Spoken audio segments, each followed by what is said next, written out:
got started in terms of bhakti, devotion. The term bhakti means devotion, right? So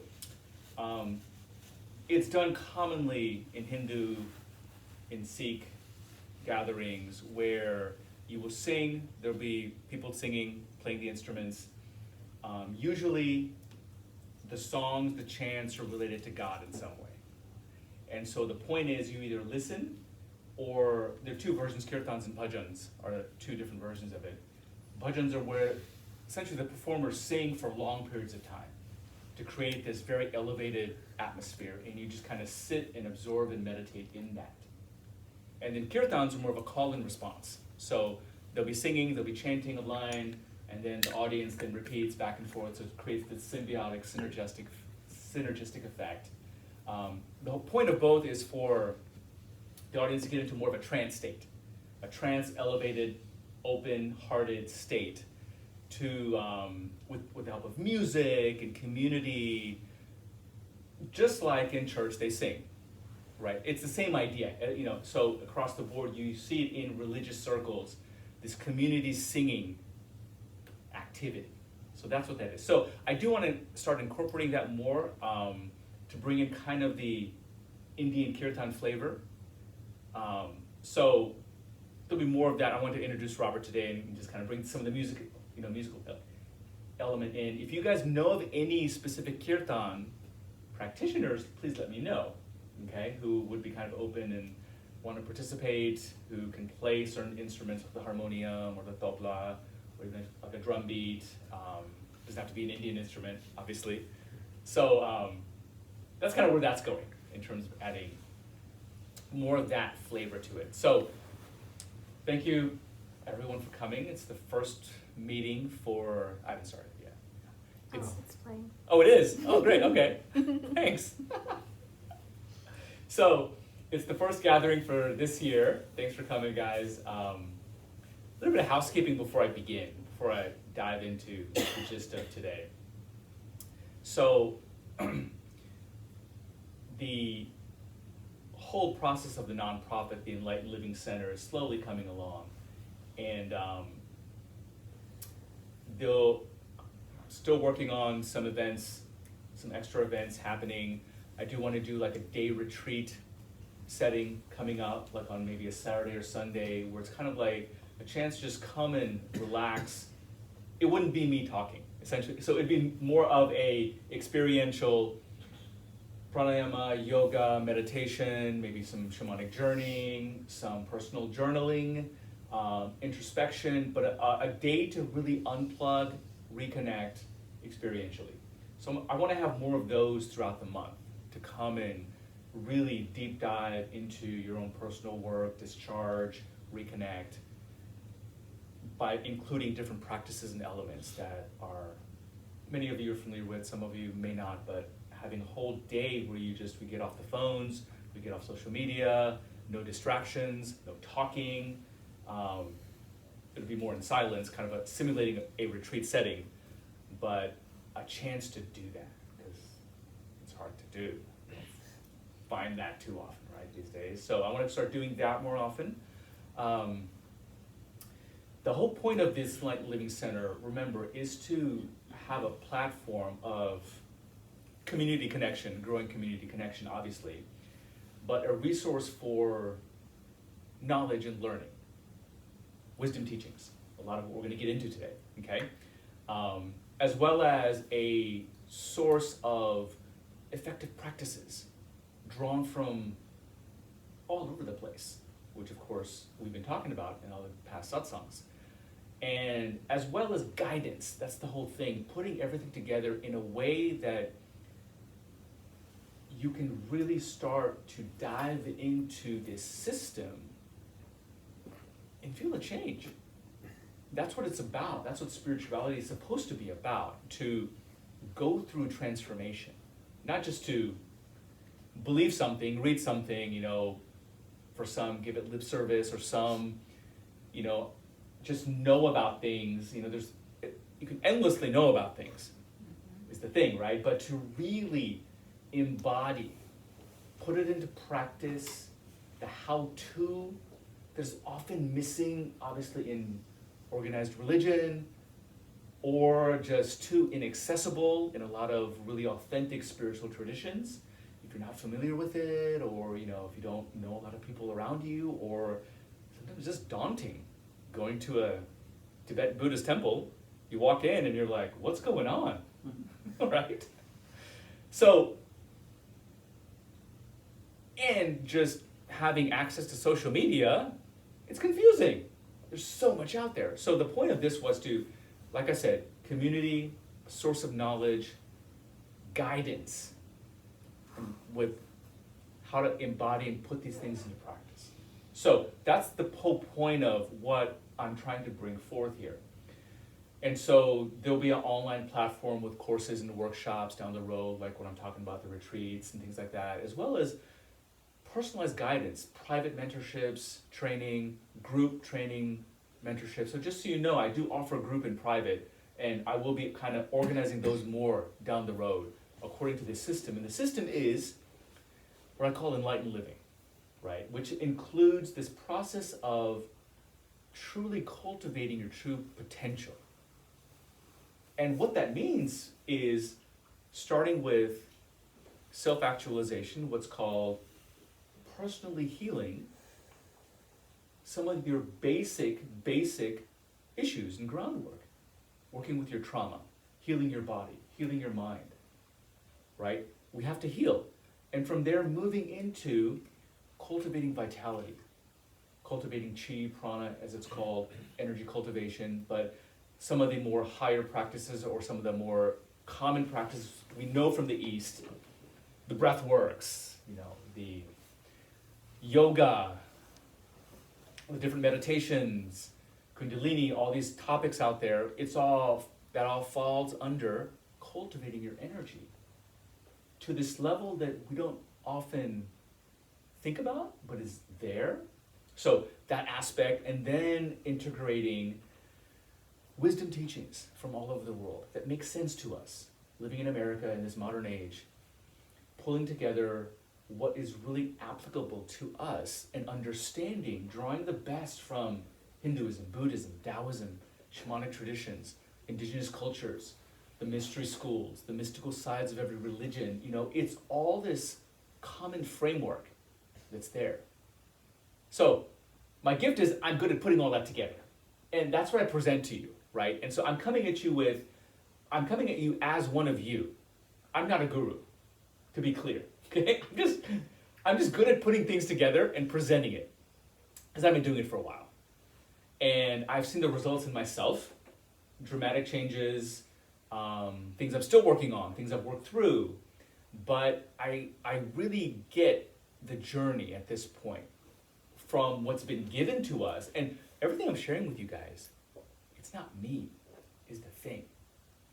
Everything I've ever shared at any of the satsangs are literally pulled from traditions that are already out there, or wisdom teachings or other great teachers from the past who have said these things in better ways than me, but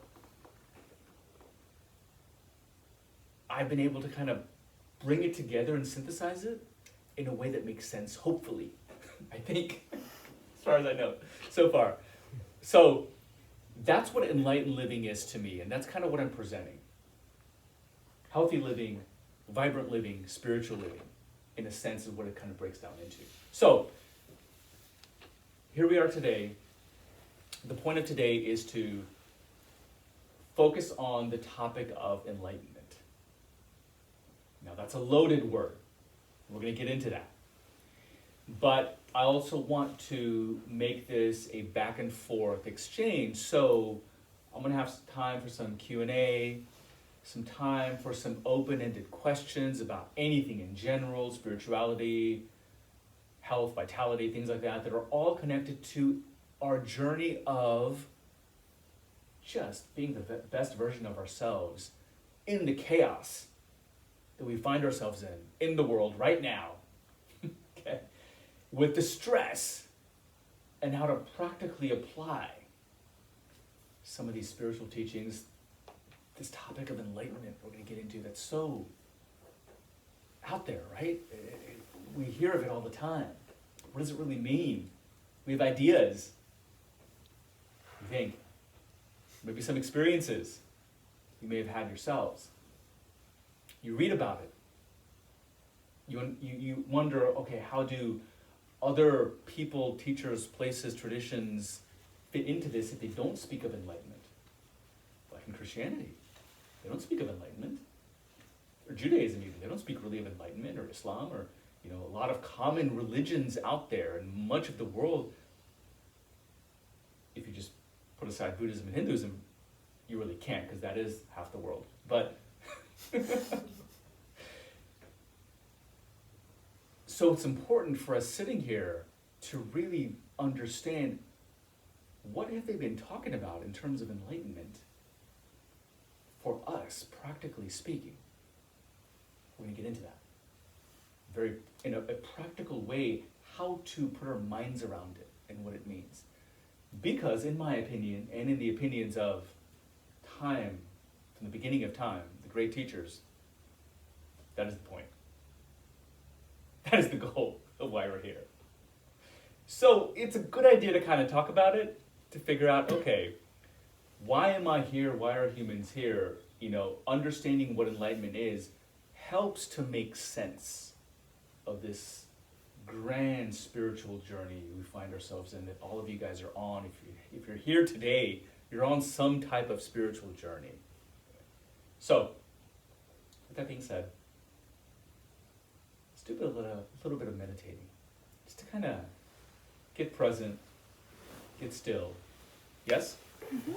So, we'll do about 10 minutes of just getting present to ourselves. I'll speak a little bit in the first few minutes to kind of guide those who need some guidance. In general, if you have a technique, just fall into your technique. If you don't, it's really about just being present to yourself right now. Your thoughts, your feelings, your sensations, your breath. Just be with yourself is the thing, without any external focus, okay? So, I'm going to set a little ding to go off. That'll be our time to let us know. So, once you have your comfortable position, get still. Just lock yourself in your mind to not move for the next 10 minutes. Take some deep breaths. Let your body settle. Get still as much as possible. Let your mind get focused. Find something to focus on within, whether it's your breath, whether it's a sound, a mantra, a part of your body, your heart, your third eye, maybe a visualization. It doesn't matter. Just keep the focus internal, or just on yourself in general. And the goal is just to be with yourself in this moment. Simply acknowledging in awareness what you notice within yourself. And of course, anything you may perceive outside of yourself, some shuffling, some coughing, other noises will come. Sit back within. Relax, let the breath slow down. If you can, let go of the breath in terms of controlling it. Let the body breathe how it wants to if you can. And simply notice the breath, notice your body, notice your tensions, your posture. Of course, notice your thoughts. Let everything just come and go. Don't interfere. Don't chase. Don't resist. Try to do nothing but notice.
Okay. Do we feel so much more present?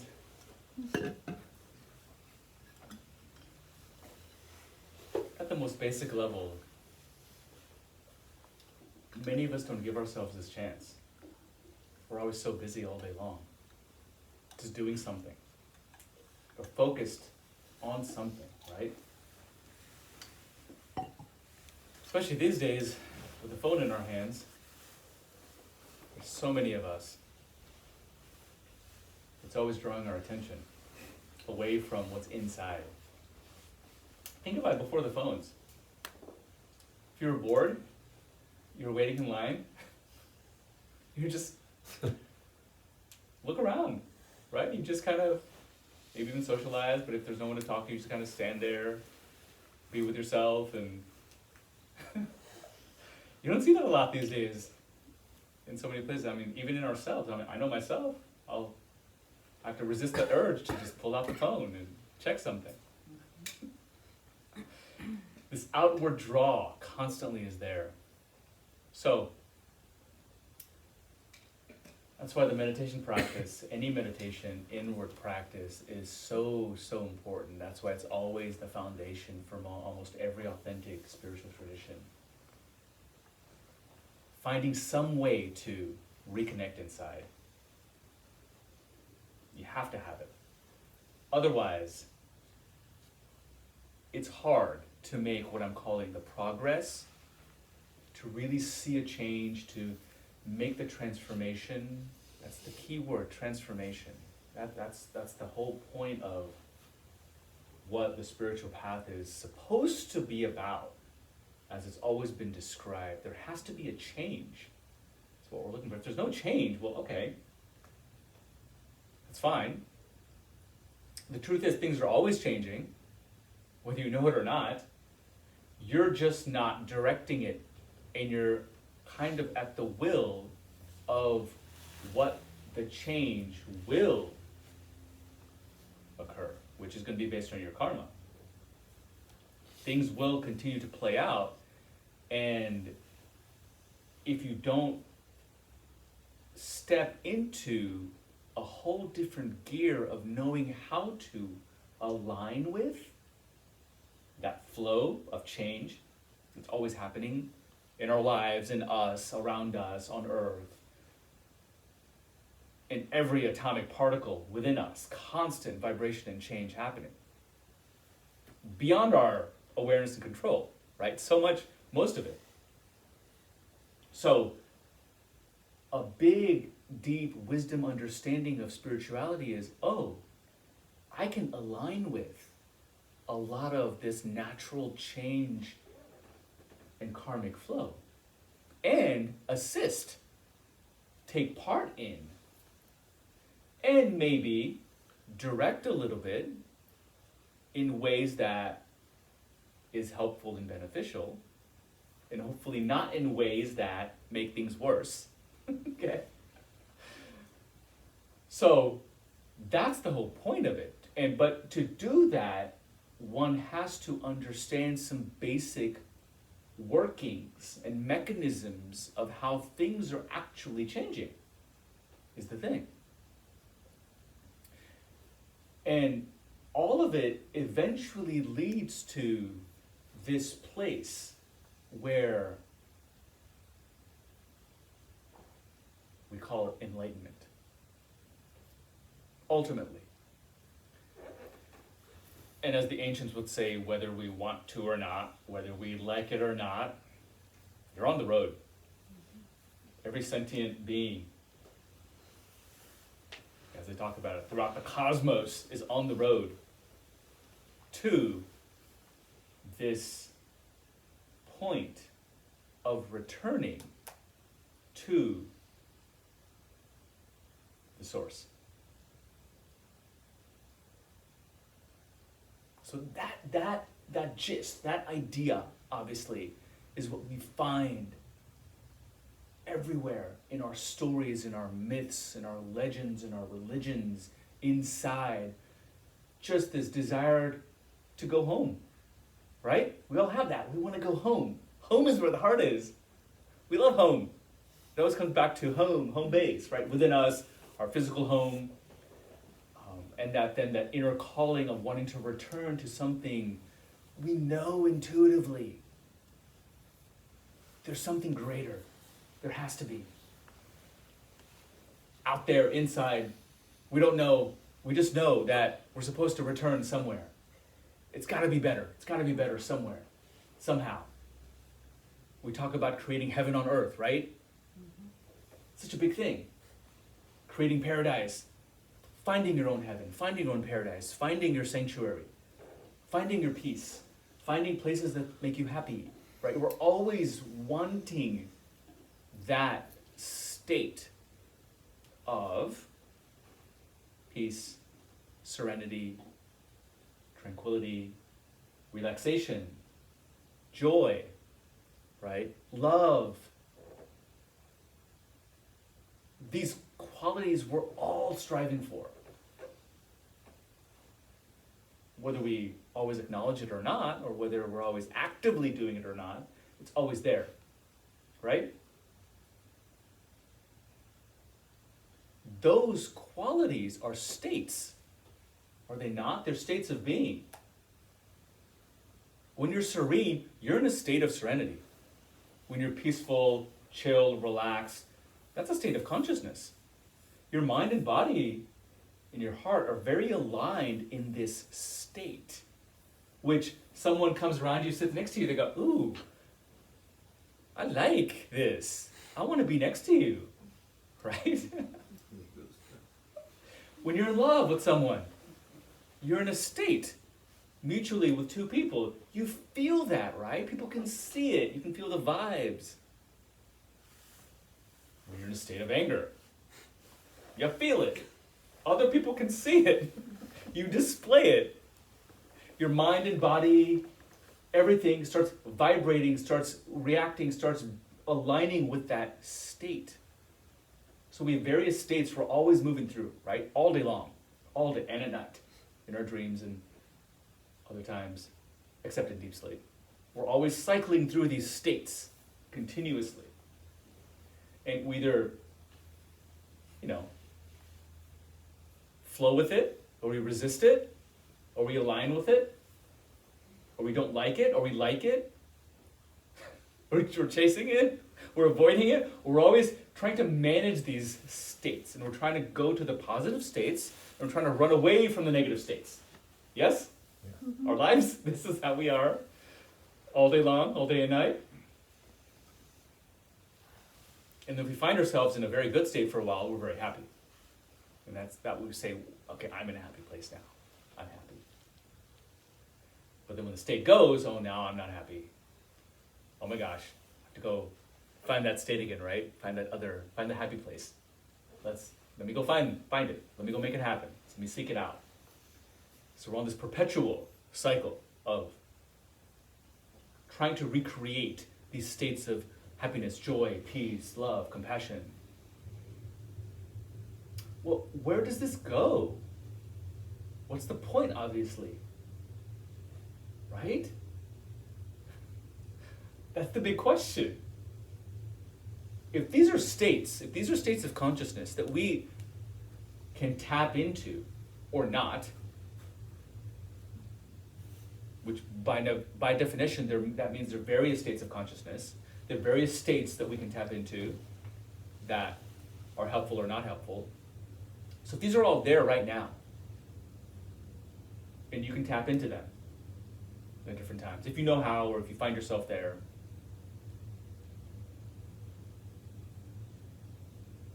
There have to be some fundamental states that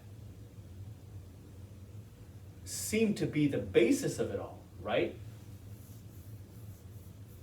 When anger dissipates, when fear dissipates, what remains? Something remains. Even in those states of joy or ecstatic bliss, when things calm down a little bit, when the body calms down a little bit, the mind calms down, what is there? You're still kind of in a good place, yeah, but it's a little different now, right? Especially, it's very obvious if a negative state dissipates into something else now. What is that place? if for those of you who meditate, you meditators, you know what I'm talking about. There is a place that we tend to return to over and over, especially in successful meditations, a state that seems to embody kind of all of these good qualities, although they may not all be apparent exclusively in this place. But the more we can connect to this place, right, we start to feel more of these states, the natural joy, the contentment, the peace that doesn't pass, the natural compassion that just kind of flows. We're told it's within us, and many, of course, we have moments of experiencing that, and so what I'm saying is,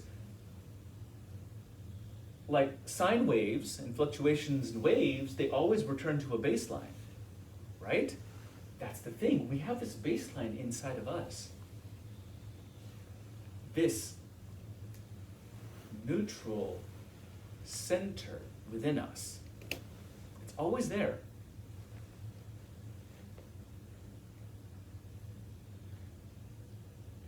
That is where we tend to return to, naturally, is the thing. Right? That's what we're seeking, really. If we think about it, we're trying to seek that place inside of us where we know intuitively or logically or experientially or we've been told or read that it's there. So what I'm saying is that's what we're really seeking is home. Home is where the heart is. Inside. Advancing in meditation practices is what really actualizes and stabilizes and manifests that place, that zone. Okay, what is that zone? And I promise, I will lead this to enlightenment. Okay? Because it is all connected as the thing. And as I talk about these things, the enlightenment process will start to make more sense, obviously, and gain more clarity. But this zone, this place,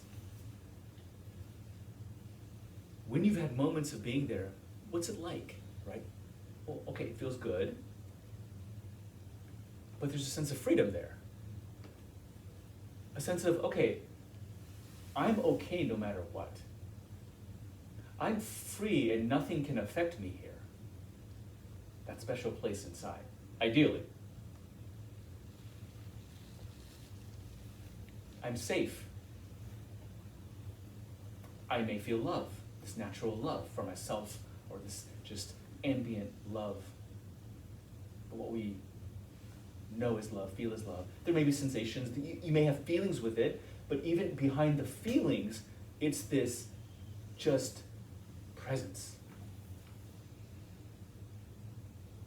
And so what I'm saying is, and what the wisdom teachings say, that presence is really your inner observer, the witness, the one who's looking through the eyes right now, looking at me, but at the same time aware of yourself sitting there and your body and all the other thoughts moving around it. You are aware of all of that, are you not? You're aware of everything in the room, aware of me, you're processing, you're thinking. Why, you're aware of yourself and your body and your thoughts and what you have to do today and what you did yesterday. All of it is going on right now. You are aware of all of it. Who's aware? Who's the you?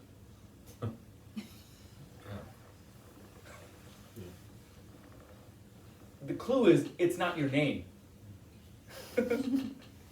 Just so you know, it's not even that. That's what we identify and attach infinite things to this inner presence is really what we're getting at. We identify with everything else except that inner witness. Usually, in normal living, because things are so busy and distracting all the time in the world. Right? We're always doing stuff, like we talked about. So, this inner presence, it's always there. It was there when you opened your eyes as an infant, took your first breath. Looking through, first breath, there it is. But of course, what, your brain and mind was different. How many remember the first breath? I don't. If you did, that's pretty awesome.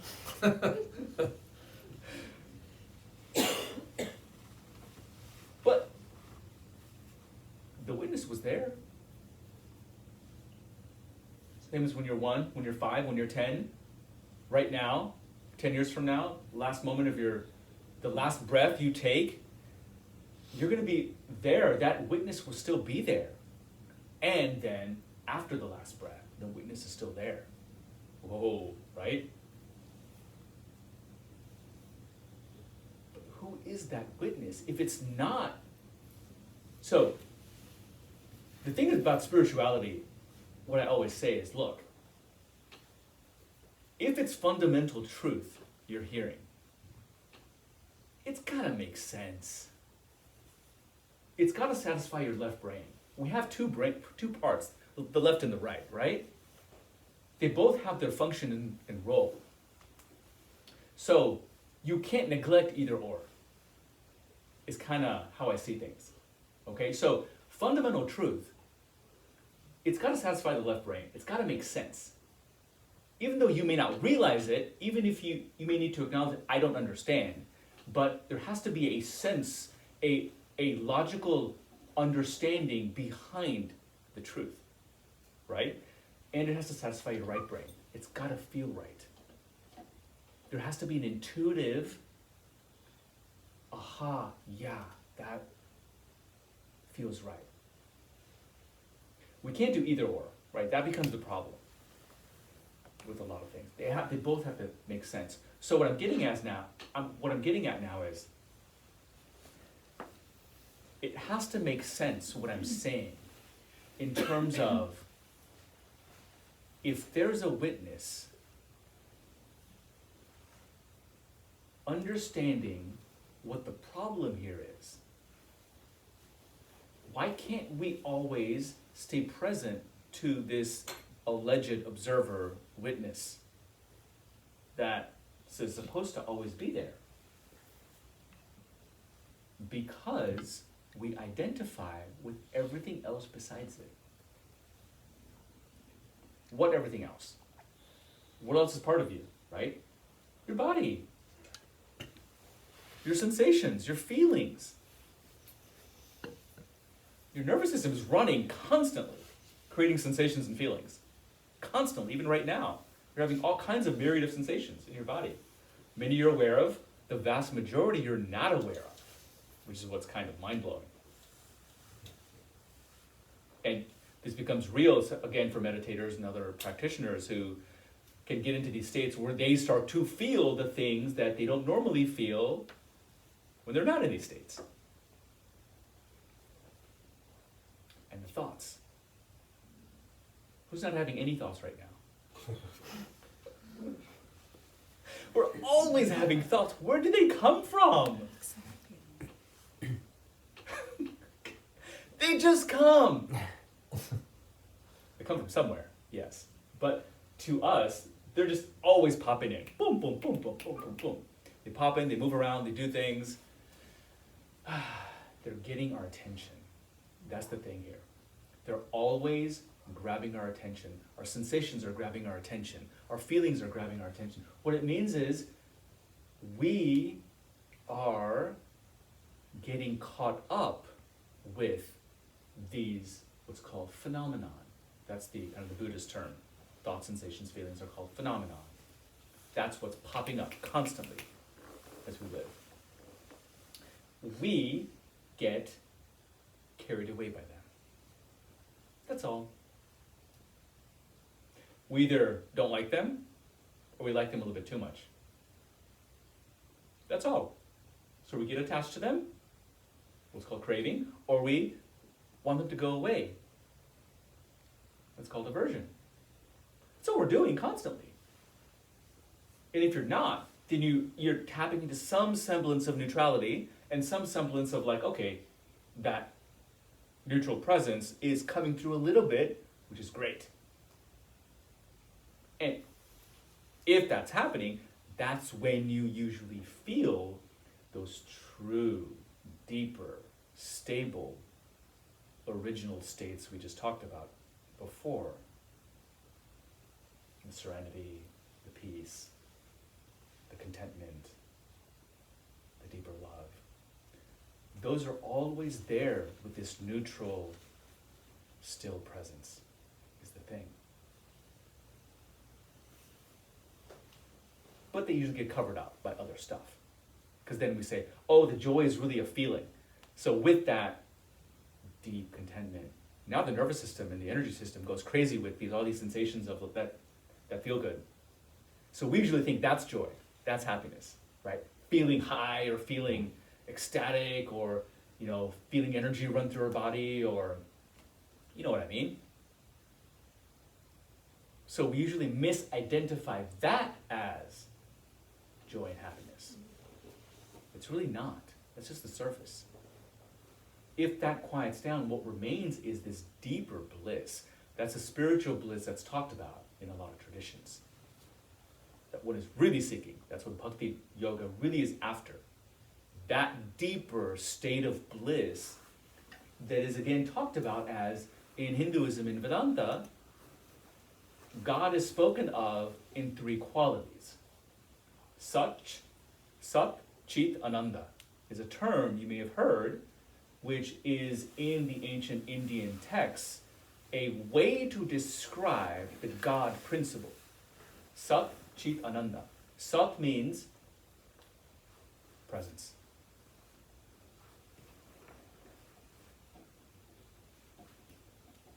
Chit means consciousness, which implies a living, vibrant state of being that is aware, right? Ananda is bliss. That's what Ananda means, bliss. But it's this profound, natural state of bliss that is our true reality. And in essence, the idea behind this to describe God in this way is to give you things to strive to. Sat Chitananda. Pure presence, awareness, and bliss. And according to the ancient wisdom teachings, as we are sparks of divinity, these things are present in us, as these things are the nature of the universe, multiverse, and beyond. So, therefore, the bliss is really, that is what's talked about. In the meditative traditions, in Samadhi, it's a term for a very advanced stage of meditation, for those of you who are interested in that. Bliss is a basic component of it. It's there again. You see? It's a basic requirement. If you're experiencing Samadhi, that state, you will have this bliss as a basic reality. If you haven't experienced it, it's kind of, you can't really talk about it, but it's just an awesome feeling. And it's based on this, it's connected to Kundalini, like we've talked about in past satsangs. It's the full fruition of the Kundalini energy that then transforms it into a state of bliss, which is literally just a natural, elite vibratory state that's there. But getting back to now, really, these are the qualities within us that's always there. That the problem is we're not tuning into that. Because life is very distracting on planet Earth. And it's meant to be that way.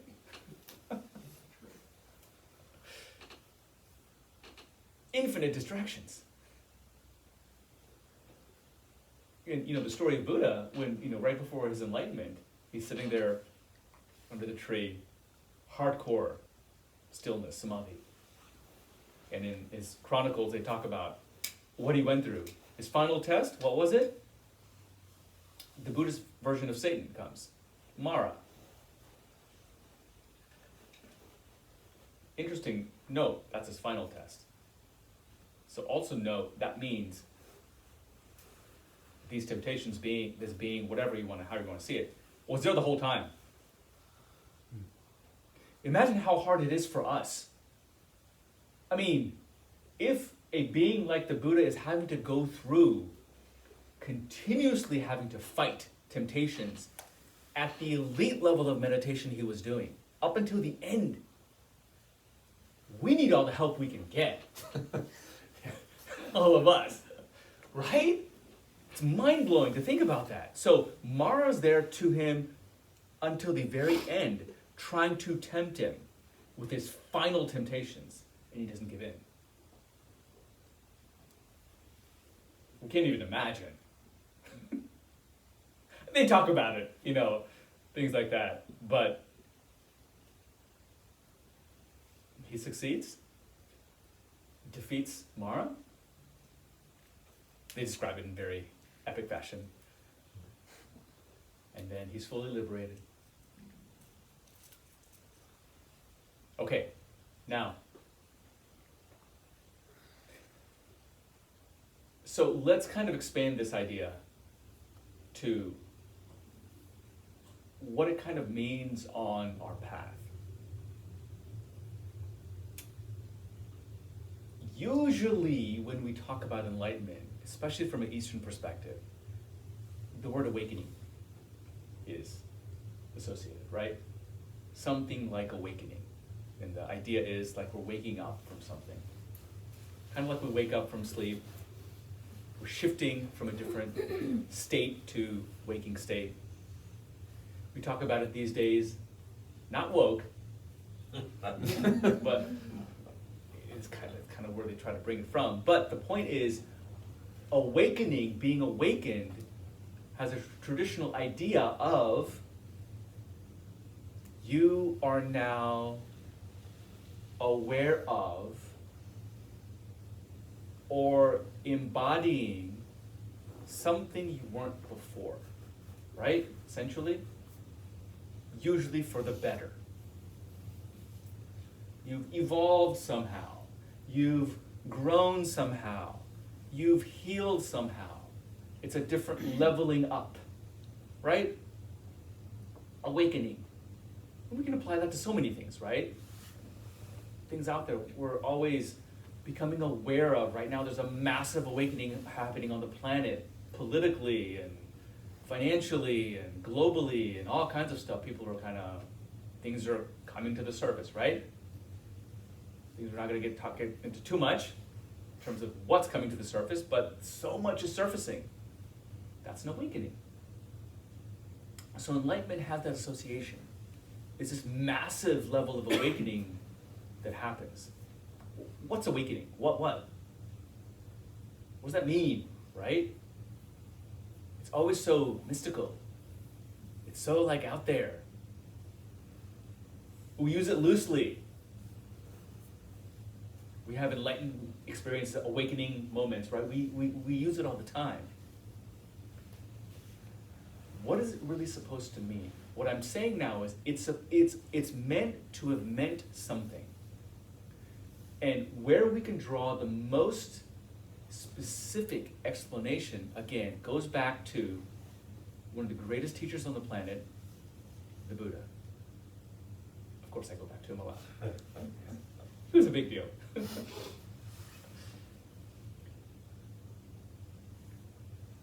Remember, the Buddha means one who awakens on their own. That's the thing.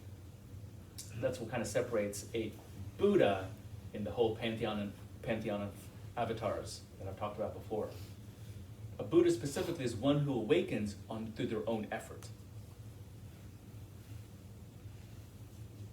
as opposed to a different version of an avatar who is naturally awakened from birth, from the beginning, like say Krishna, or an avatar who has certain experiences that trigger awakening, kind of like Christ. Although we don't know of his early childhood, he may have been awakened even earlier. We just don't have any of that information.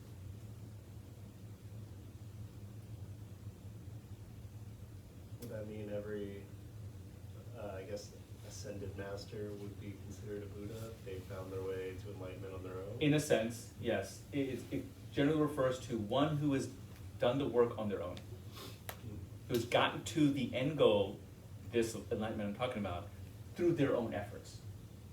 Which means also being taught and guidance and stuff like that. But they've done it to specifically show others how to. Also, is kind of the point of the Buddha. So, Certainly, I was just to say about Christ, I mean, we could certainly see when he was fasting for 40 days, towards the end of that, very similar to what Buddha went through, tempted. There was these temptations that came. yeah. So So he went through a process. he went through a work. A Buddha specifically is a world teacher, is the thing. They specifically will outline what they went through for others. You know, and how I compare that, Christ didn't have that. What I usually say, he just ran out of time. He wasn't given a chance. He could have been like a Buddha, but he wasn't given a chance. At age 30, it was cut off, right? And his path was different. He embodied more of a different avatar than specifically a Buddha type.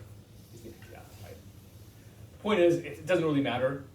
This is just fun debate anyway, when we talk about these level of beings. What the reality is knowing is there are these level of beings. Whoa, very interesting. Okay. They were humans, just like us. Which gives us hope. So, the Buddha outlined one of his core teachings in the Theravada teachings of Buddhism, which is kind of the original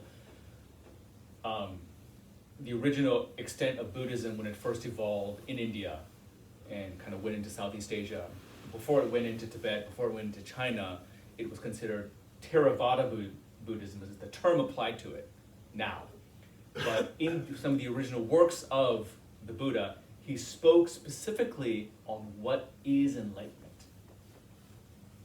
And he gave literal detail, which is what I'm going to get into, because it's profoundly applicable. And when you, as I describe it, you're going to be like, oh, okay, that's where I suck, that's where I'm good at, that's where I have to work on. Okay, I see. It's really helpful. So this has been codified in the Theravada tradition for thousands of years. And in the Tibetan, in the Mahayana Chinese traditions of Buddhism, they also have it there, but they kind of add to it. Okay? So in the original Theravada tradition, there are 4 levels of awakening, is how it's laid out originally. I'm going to focus on the first 2, because that's really... The latter 2 I will describe just briefly, but it's really pointless to talk about, because, it just is. So, and the Tibetans and the Chinese Buddhists are called Mahayana, also Tibetan. That's kind of an expanded term of Buddhism that brings in other elements. And they added more to that. So, the first level, the Buddha talked about, remember, again, let's step back for a second, how this compares to other things. The work of a Buddha and what the Buddha taught was a way to unplug from the matrix, essentially. It's very important to remember. How to fully become a Neo. Literally. Okay? To unplug and be fully, that's what the liberation means, to be fully free of anything that the matrix can throw at you. Okay? That's what the Buddha outlined specifically that was already based on the indigenous traditions of India and Hinduism and Vedanta, that was already there for eons before, because it was the foundational blueprint for humanity from the previous age, which I've talked about before. So India kept that intact in a strong way. The rishis and maharishis and their saints and sages kept that intact in the Vedas. But the Buddha literally outlined the process in a way that hadn't been done or hadn't been kept up until then, is the idea, on how to unplug from the matrix. Because in the Vedas and the Upanishads, the Indian works, they would talk about unplugging from the matrix. It was there. And what that means, and who lives beyond the matrix and who lives in the matrix and all this cool stuff. But the how-to was really missing before the Buddha, is the thing, in India.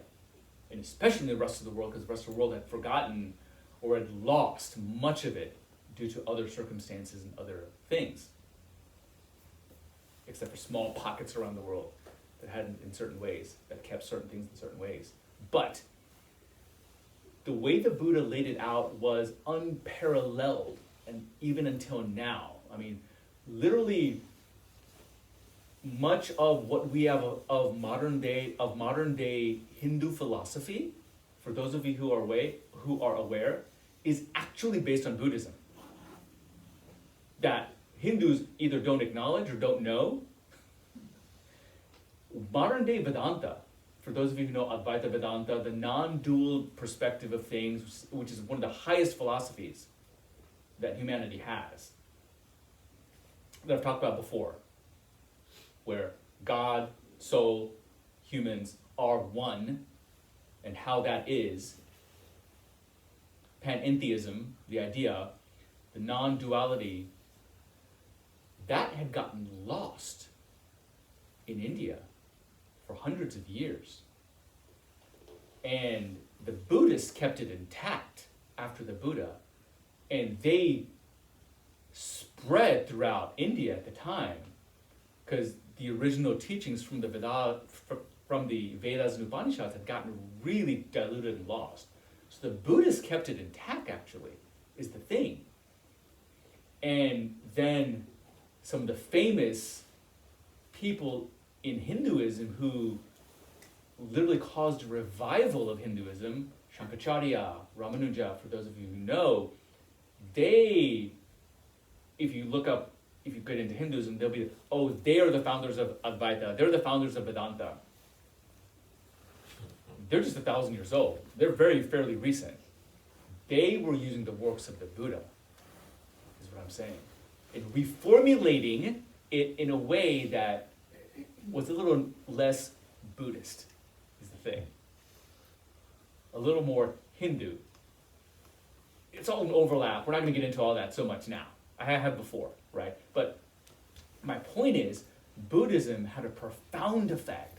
And then when the Greeks came in with Alexander, of course, at that time, massive interchange happened between Greece and India in the Afghanistan, Pakistan, Persian area, where many of the Greeks settled. Before then, there were no Buddhist statues before Alexander's connection to India. Most of the statues were not what we have now. The statues we have, all the Buddhist statues, were created by the Greek sculptors who settled in Afghanistan and Persia after Alexander. Because the Greeks specialized in that stuff, right? So they're like, hey, we like the Buddha, we're gonna make Buddha statues now. So that's why they kind of stylized all the Buddha statues the way they did. And then it spread into China and Japan and all that stuff. But it comes from the Greek influence. They're the ones who kind of, brought the Buddha statues to the world. That's what's interesting. But Stoicism, Socrates, there's massive interchange from India and Greece that happened both ways. So, Socrates was heavily influenced by the Buddha. So in any case, the point is, now, what the Buddha said, the first level of enlightenment, according to if you want to truly unplug from the matrix, and if you have time, I'll kind of get into it. Okay. How does that compare to other things? But he gave them these 4 levels, he gave them a term. The first term is the Sotapanna, which means one who has at least 7 more lifetimes. This is what it translates. I'll tell you what they are and then what it translates into, and then we'll get into kind of meanings. So the first level is the Sotapanna, one who has to come back at least 7 more times. Okay? Come back in an earthly body 7 more times. Because they still have stuff to work out and karma, things like that. Right, that's the first level. Second level is one who has to come back once more.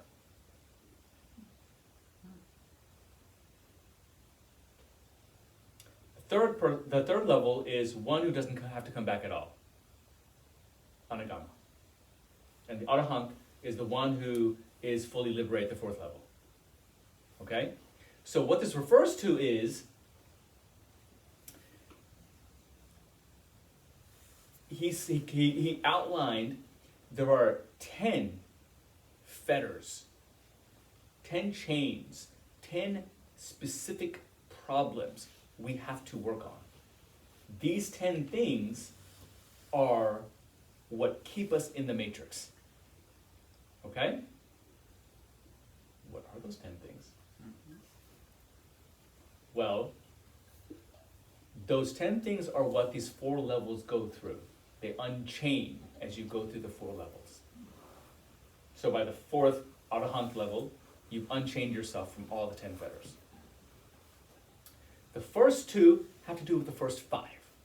That's the main thing. The first 5 are the main bulk of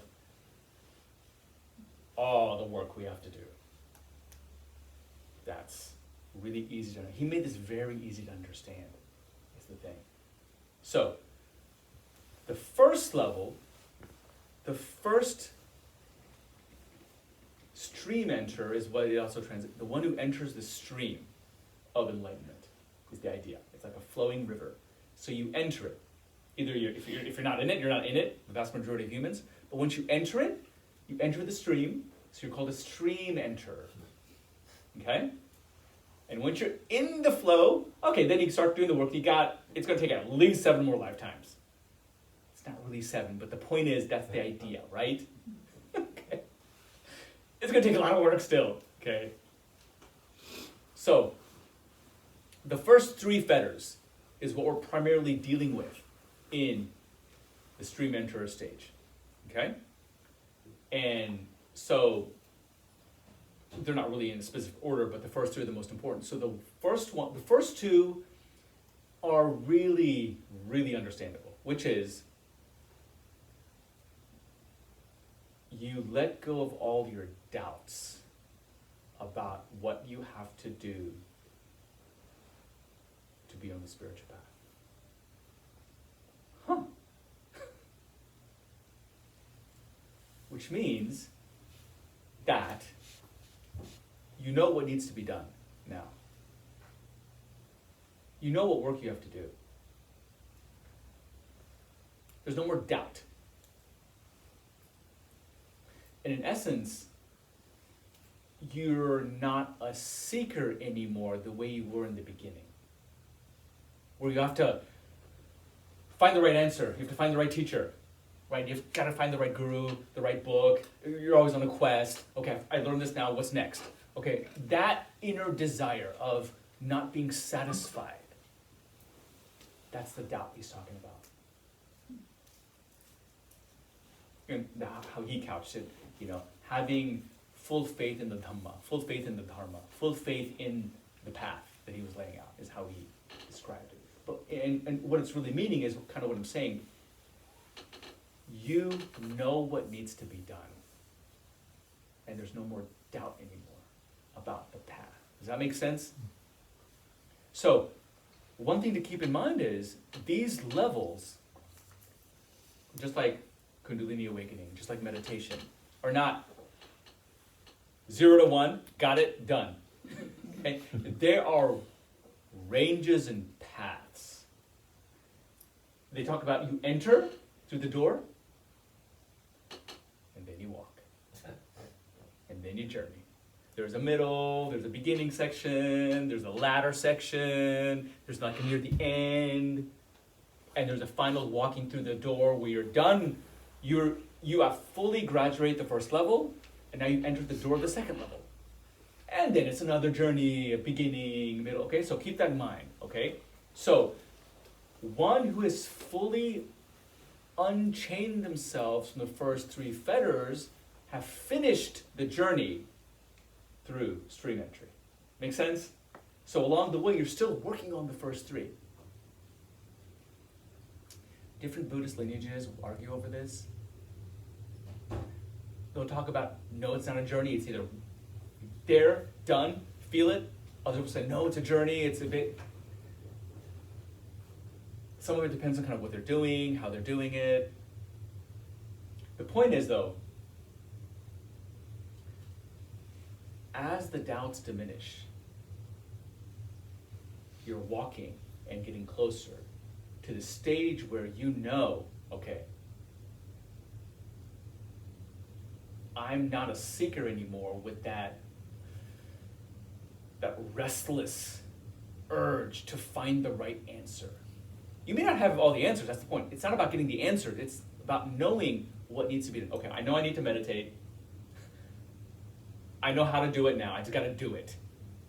Okay, I need to keep discipline about these things and these things, I just gotta do it.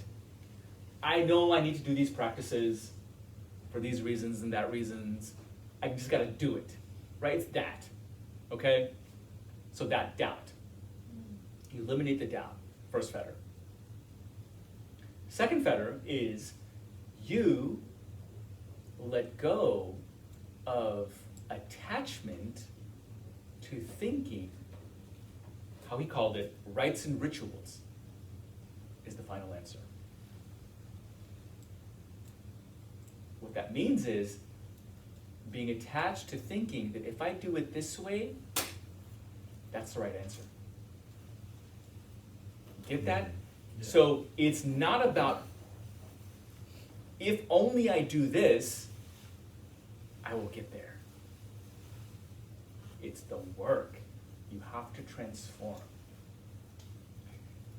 This is where kind of what, as we awaken, what turns us off from a lot of mainstream religion, where religion oftentimes will say, if you only do this, this, and this, that's all you have to do. Go to your place of worship once a week, that's all you have to do. Listen to these sayings, that's all you have to do, right? That's what the Buddha was warning against. No, it's not. That's not going to get you far, if that's all you do. That's the fetter. Understanding, realizing it's not so much what you're doing only. It's understanding why, doing it clearly and faithfully, and doing what you need to do, whatever that is, according to this framework. You follow? Attachment to rites and rituals. And this is really this was emphasized at his time because kind of even now, in ancient India, the priests were trying to control everything. Right? If you come and do these, if you do these offerings, these sacrifices, follow these rules, you're going to get into heaven. Your karma will be clear. Go and bathe in the Ganga, and then your karma is clear. Buddha's like, no, it's not. And that's why he made this kind of a fetter, to realize, come on, there's way more to it than that, right? So those first two, very manageable, right? We're all kind of doing that. Many of you have made headway with those two, is the thing. Am I right? I have a question. Yeah. So, he was responding to the priestly class saying this is exactly how you do it. And then, say we have certain rituals that we do, is it just, it's okay to hang on to those, but important to realize that this is the one I choose, and my friend could be doing something else, or Right. I could even change my mind and do something. Exactly. Remember, we said attachment to rites and rituals as the only way. This is what it roughly translates into. So in a way, there's this big framework, but you're basically creating your own path, per se. Yes, if you want to. Along the big Right. framework. Exactly. So, again, kind of veering off to kind of a general commentary now. Look, the original essence of Buddhism, as he taught, he wasn't focused on rituals. That's the whole thing about Buddhism. There's not much ritual in Theravada Buddhism. But if you get into other forms of Buddhism, like Tibetan Buddhism, there's lots of ritual. It's all ritual. It's all rites and rituals and things you do, okay? Hinduism is steeped in rites and rituals. Most religions are steeped in rituals, is the thing. So he was letting people know that rituals have their place as a means, not as the only way, is the thing. Which is what we get caught up in. You know, religiously minded people will get caught up in, this is the only way, right? And that's what we kind of go, okay, no it's not. They're doing it this way or that way, what's happening, right? But that's the whole religious, dogmatic problem that people will push back against in modern day organized religion. That's what he's commenting on. Rituals are not the problem. It's being dogmatic about what you think you're doing as the only way or the most important way, or if that's all you're doing. You see? So, I don't know if this is related to it, but there's the thought that you pick a technique and stay with that. mhm. You know, don't do too much in too many different areas. Would he have said no? It's okay to bring in different elements if that seems to be like working for you. Yeah, So that would be tied into that too. Yeah. As far as techniques, like Mhm. don't worry about feeling you have to do this one thing, right, and don't stray into other areas. Okay. right. Because as long as whatever you're doing Yeah. helps you work on these fetters, Yeah. Okay. that's the thing. Whatever it is you're doing, is it increasing your faith in your journey? Yeah. Okay? Is it keeping you open-minded enough to be able to kind of know what to do, whatever your ritual is? We all have rituals. You know, even a technique is a ritual, right? Yeah. And Yeah. rites, rituals, that's what it means. You have techniques. Figure out what yours is, right? Either adopt it or make up something, but if you Yeah. make up something, make sure it works. Yeah. Yeah. Make sure it gets you to where you want to go. Make sure it works on these fetters. So, the third one. Now it gets a little more interesting. Identity view. It's called identity view. Okay? This is what kind of trips up people now. This is where kind of the bigger work comes in.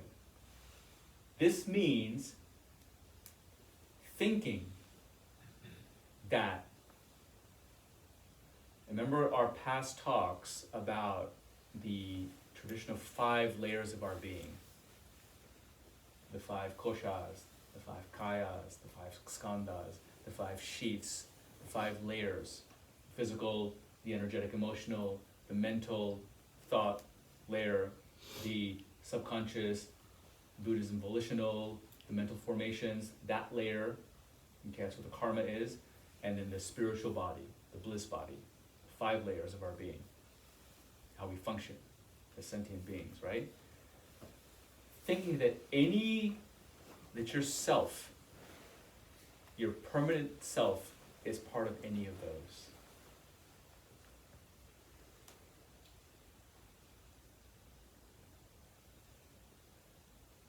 That misidentification.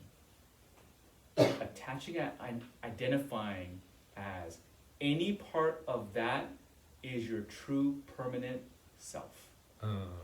Okay. Your true soul. Buddha didn't use the word soul so much, but your true primary essence, your, in Hinduism, Atman, the Western concept of soul, that. So he's letting you know that your thoughts, sensations, your body, it's not permanent. It's always changing. That's not who you really are. So what this means is figuring out who you really are. Okay? And so in the Buddhist concept, looking at what you're not. You're not your thoughts, you're not your sensations, you're not your feelings, right? You're not your memory, you're not your personality. Why? Because those change. Those continuously change. They're coming and going. You will die. And the wisdom teaching is, it's not over when you die. You keep going. It's a journey. Things are falling away constantly. And you're regrowing different layers again. They fall away, you regrow. We've kind of talked more about that detail in the past, right? We can if we want to. Again, for those who weren't here for those. But the idea is, those 5 layers do not hold your permanent self. What you want as your permanent self. That is the misidentification he's addressing, identity view. You get it? That's a big one. That's a hard one for us to put our minds around. But that's the work, that's the process. And so the thing is about the stream entry is, you get it. Stream entry means at this level, you cognitively and intuitively understand what he's saying. You don't fully have to embody it. Just so you know, the good news. Okay? Because that happens near the end, when you fully have this realization. Okay? We can't go there yet. We got too much attachment. We got too much stuff going on. Our thoughts are too strong, So if you intuitively and if you cognitively get this, that's what he's addressing, identity view. And you're actively working on understanding it. Does that make sense? Mm-hmm. Hey, look, the first level of enlightenment is pretty doable. Right? If you look at it from this point of view. It's not so bad. It's not so woo-woo and mysterious from this point of view. Now, again, remember, it's a range. Someone over here at the first level is going to be experiencing life and reality very differently than someone over here who just popped into the door. And the reality is, you pop into the door, you leave, you pop in, you keep leaving, you keep doing that for a while maybe, you hover around the door, you forget about the door, you go back in, you hover, you may go a little bit, you go back, you go a little bit more. That's kind of what we're doing over lifetimes. Okay? And you make some progress, you go back a little bit, maybe for a lifetime you pop out of the door again, then you go back in again, and you make some progress. That's the journey. Okay? So another Buddhist way of looking at this identity view that I want to read to you, because it kind of gives a very different perspective to it. And it's based on a different version of this that was laid out. And it talks about these mind states. These mind states you have to overcome and let go to get the proper identity view. And so, and these they'll make sense once I read them. So, for example, the first one is amoralism. The idea that there is no reward or punishment for either good or bad deeds. So, letting that go. Of course, if you believe in karma, if you believe in, what comes around goes around, the golden rule, you've let this go already. But for someone who hasn't, they're not even close to the door. You follow? That's what he's trying to describe. Okay, the second one is that believing that we are powerless, suffering is predestined. You're not. You follow? So you've got to let go of that. The third one is that just live happy with death, everything is done. Doesn't matter. How many people know someone who probably thinks that way? Yeah. So you gotta let go of that. Okay? Then, matter, pleasure, pain, and the soul are forever eternal, and they don't interact.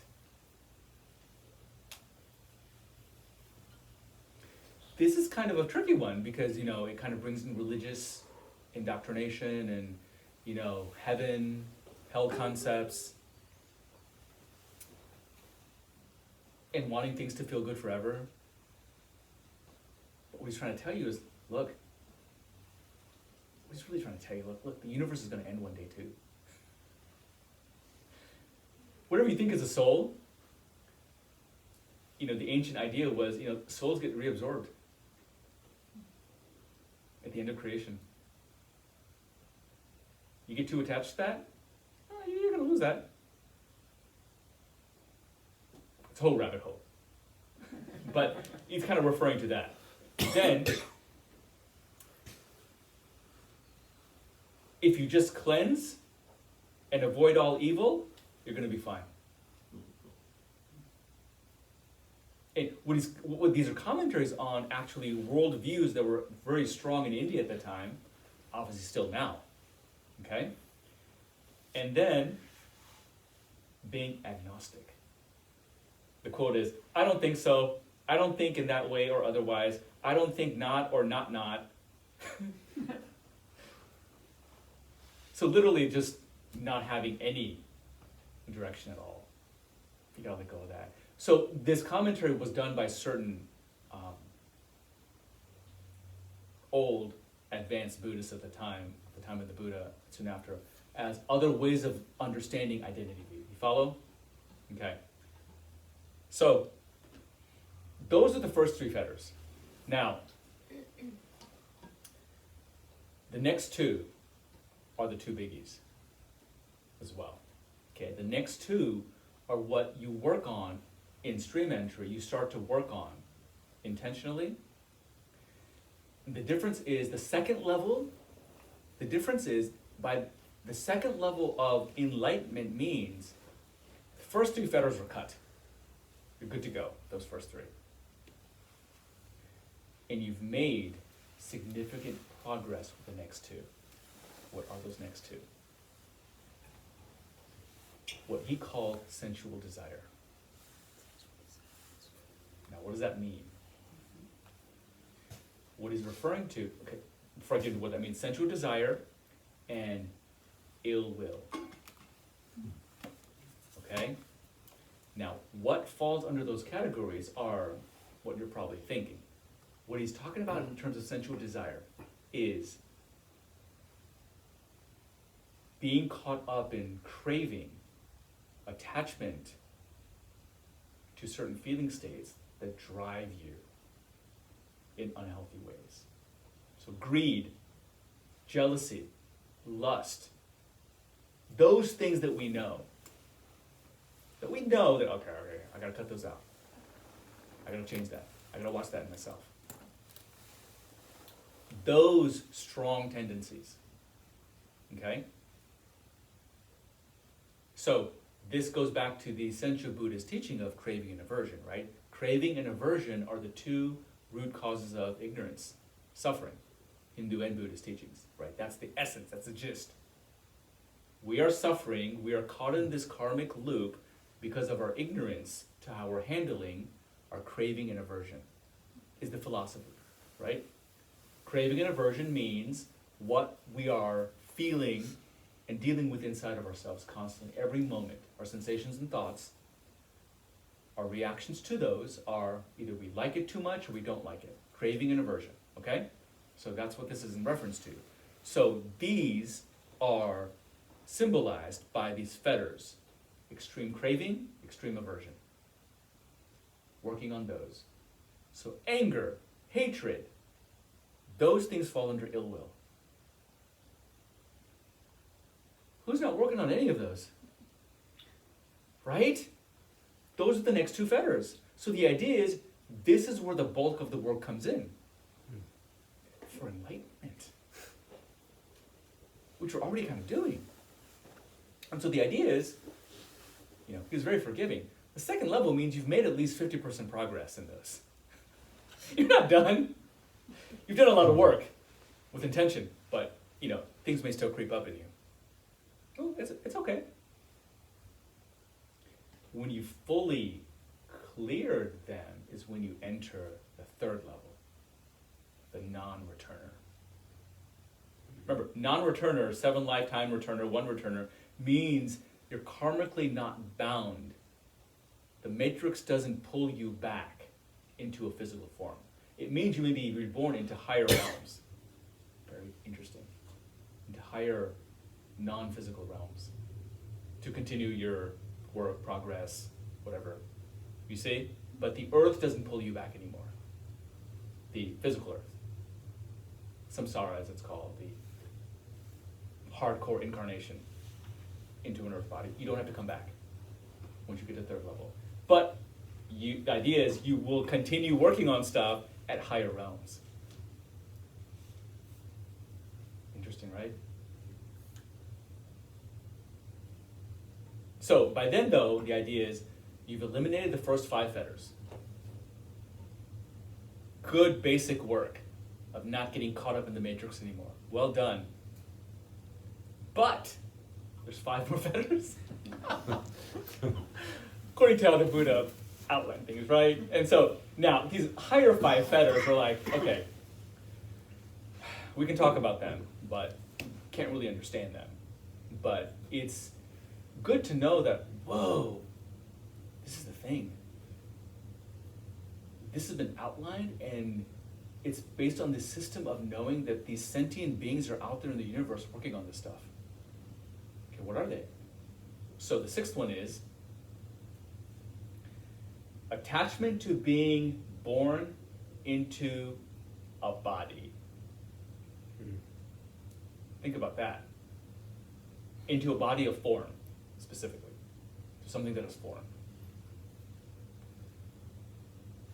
Imagine getting rid of that attachment. The one after that is attachment to being born into a formless state.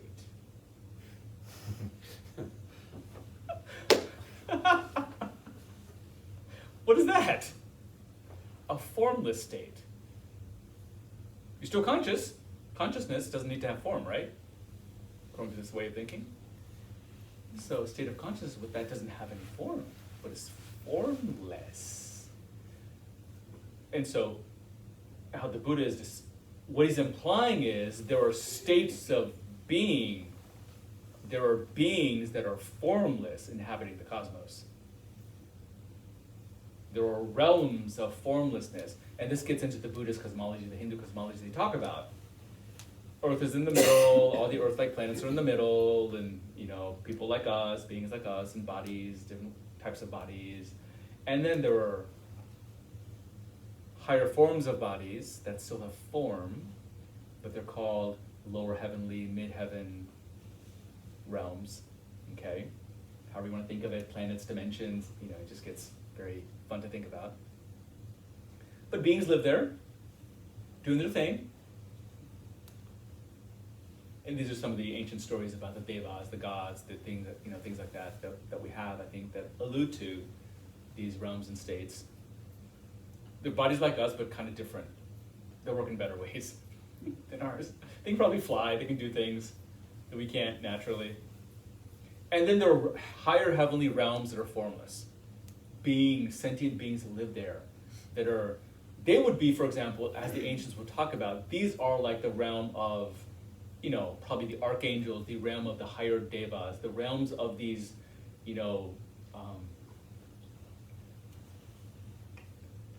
these beings that are these like creator beings that are creating planets. I don't know, you can just use your imagination, okay?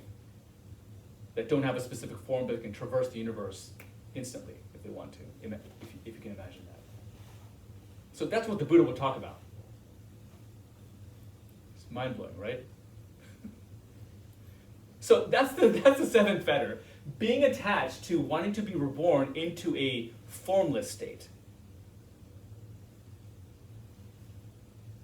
Okay, then the 8th, 9th, and 10th. The terms are conceit, restlessness, and ignorance.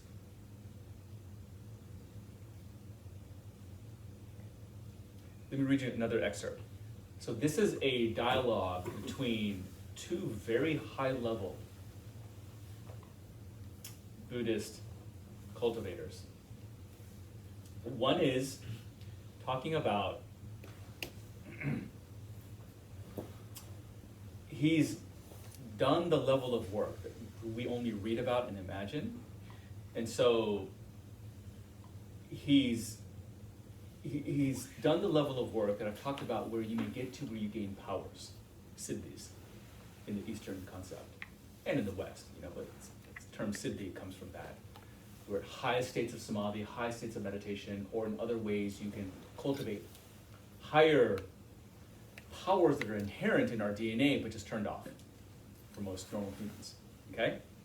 So he's gained the power of what's called the divine eye. He can see clairvoyantly in all realms. It's a thing. It's called a divine eye, right? And so this is what they're doing with remote viewing, shamanic journeying, high-level shamans. We're tapping into some of this stuff.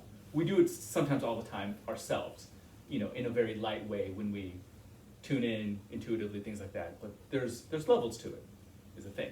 So the divine eye is this level that, science fiction movies are based on, fantasy movies are based on, where it's like, being able to peer in, like being able to literally peer in across the world and see what's going on, or being able to not just that, but peer in other planets, other dimensions.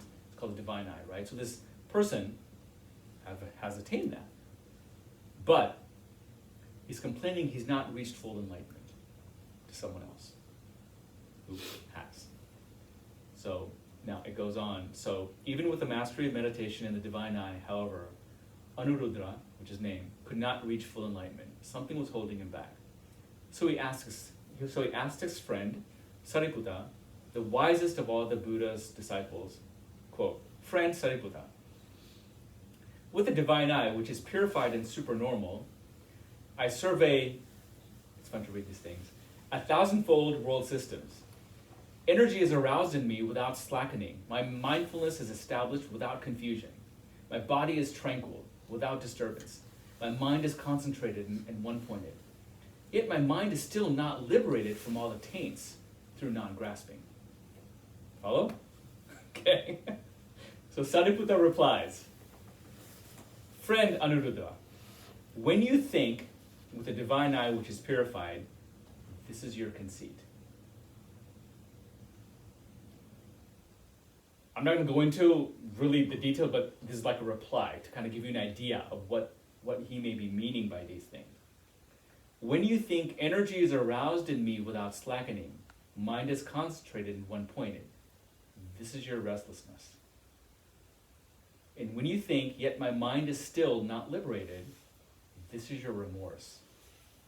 It would be good if you would abandon these three qualities and stop attending to them. Instead, direct your mind to the deathless element." Anuruddha did that and arrived at full enlightenment. That's how it is. Okay, so I just kind of threw that out there as a example of some of these very high, sublime topics in what I'm talking about, especially with these ladder fetters, that you really just can't talk about, but it's a thing that these people like them have made their livelihood. And things they're working on and cultivating, which is an example of our potential. Like each one of us has this possibility to walk along, but to understand it's not as simple as we think. Which on one hand is very sobering, but on one hand, it's very helpful to know this is a grand journey, potentially, of spirituality. That these beings all over the world, these humans, have themselves talked about and laid out and experienced, and talking amongst each other about their experiences in ways we can't even imagine. So it's mind-blowing. But the good news is, and getting back to, this is what it takes to leave the matrix, just so you know. So, very few of us are going to do that, is the thing. That's acknowledged. Okay, yeah. It's supremely hard, but it's possible. It's a thing. It's been done. It's been done before. It's probably still happening. There's probably a couple on the planet right now doing it. Who knows where? Even before you ever reach a Buddha level enlightenment, though, it doesn't matter. Because the reality is, making any progress in that journey is monumental, is the thing. It's astronomical compared to the billions of humans who are not even in the stream.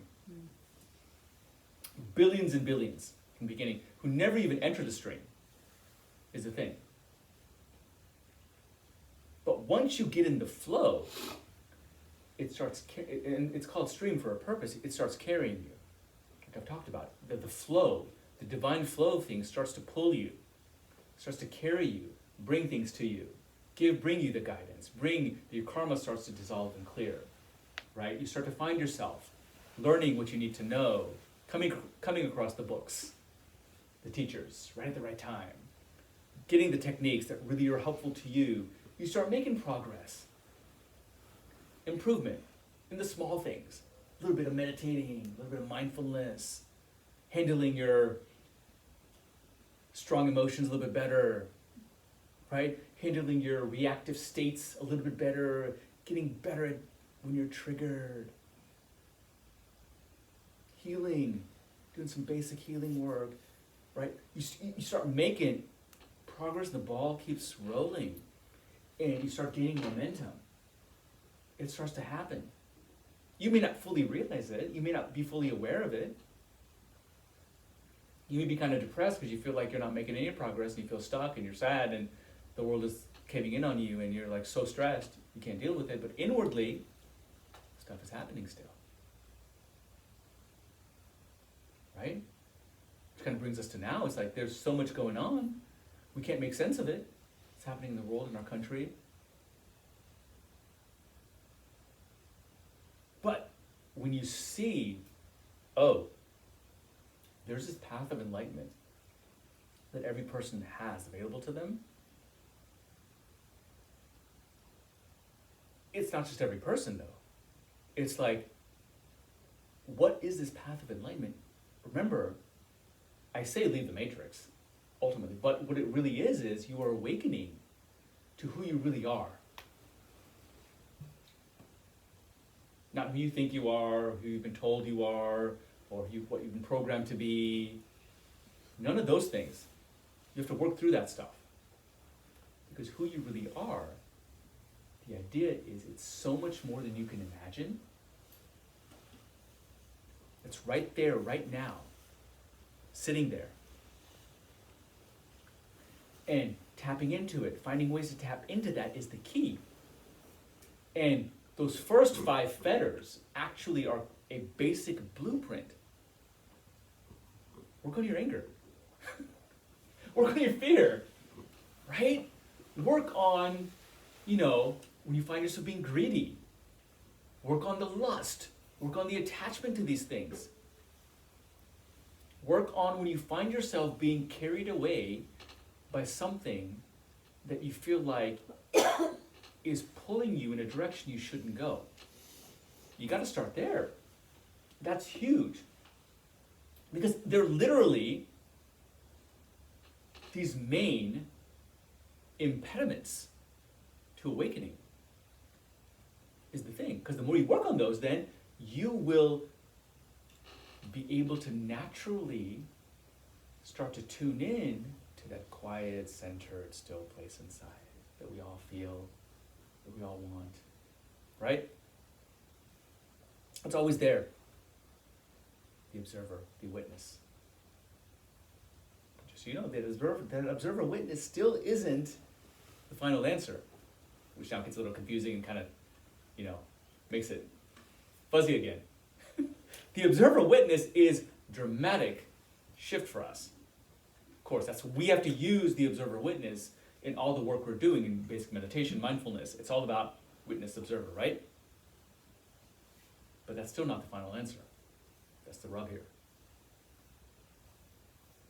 The witness, the observer, is still within the 5 sheets. Because that's duality still. Yeah. right? Yeah. If there's If an you're observer- observing something, an observer is observing something, it's still a duality. Mhm. Yeah. It's close, but not it. That's the rub. I'm getting very philosophical here, but it becomes an important nuance, especially if, with what we're talking about. It's still not it. But so supremely close. It's almost there. To step behind that. That's what the ladder fetters help you do, step behind that, is the thing. The high levels of meditation, samadhi, help you step behind that. Really cultivating, kundalini and rising above it, helps you step beyond it. And then you realize what is beyond that. That's when you get into then the pure awareness that is always there. That's the old example I've used, where the sun is hitting the mirror. You're looking at the moon and you see the light of the moon. It's not the moon's light, it's a sunlight. Yeah. It's reflecting off the moon. You can't see the sun, you just see the moon. But the moon's the greatest thing you got, right? That's all you can do, that's the witness. The moon is the witness. But it's still reflecting the sun that you can't see yet. And that's the whole point, to be able to then see this, go behind the moon to see the sun there. That is then the point. If you can do that, that is kind of another way of talking about awakening. So the one about not getting attached to you as a formless, I guess that gets more challenging as you move along, because I was like, well, I got that. Like, I'm not attached to that at all, right? Because I don't understand it. But I guess as you move along, maybe that becomes more difficult. Yeah. Does that sound right? Yeah. Yeah, okay. It's all about the I. Who do you think the I is? Yeah. Is the whole problem in this idea. Yeah. Okay? So if you're still thinking from the point of view of an I, that gets very subtle. Yeah. Very, very subtle. Profoundly subtle. And even if you let go of, your boundaries to yourself, and that's what it means by formlessness. Okay? There's a state of higher samadhi, it's like an advanced state of samadhi, that you literally feel a formless state in you are a formless being. You're meditating in that state now, okay? So you can get detached there. I see, yeah. It's mind-blowingly amazing state. So therefore the idea is, the Buddha's thing, you get attached there. Be careful. You gotta move past that. What happens if you do? Is the idea.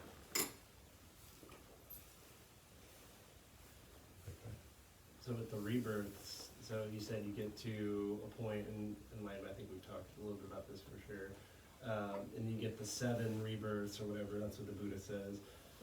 So do you, in the next life, do you just come back right where you left off, or do you start beginning at the door, this whole part is just easy to get through now, because you already have kind of worked through that in the past time? Or you get to the second level of enlightenment in one life, that's your one life, whatever, you go back and die, you're in the next life. Do I just have all the hard work to get back there, or is it just smooth down? I know we want to know, don't we? I know, I wish we knew. You don't know. You don't know. That's the on one hand simplicity, on one hand complexity, one hand beauty of the entire thing. You can't know unless you know. But if you don't know, then you really don't know, is the thing. So, I mean, what we do know is being born into a new childhood body and having to grow up and be raised by imperfect parents in what usually is a pretty crazy world. There's going to be some karma, some weird habits and Provide conditions, easier path, you know. yeah, that either are gonna help you or hurt you in your path, but it's hard. It's Yep. it's a tough. The thing to keep in mind, the idea they talk about is the karma blossoms differently based on different circumstances. So therefore, there may be a lifetime where certain karma doesn't come up. It never gets triggered. So you don't even know, right? What you don't know can't hurt you, right? It's like you don't even know. But then you spend a certain lifetime working on certain karma, and if you do an effective job in dissolving, burning it, well, the next lifetime it can look like then now that opens the door for another level of karma to blossom, which can look like you've regressed. But you really haven't, because you're now working at a deeper layer. You see? Yeah. So it can look very confusing depending on how you're looking at it. That's the thing.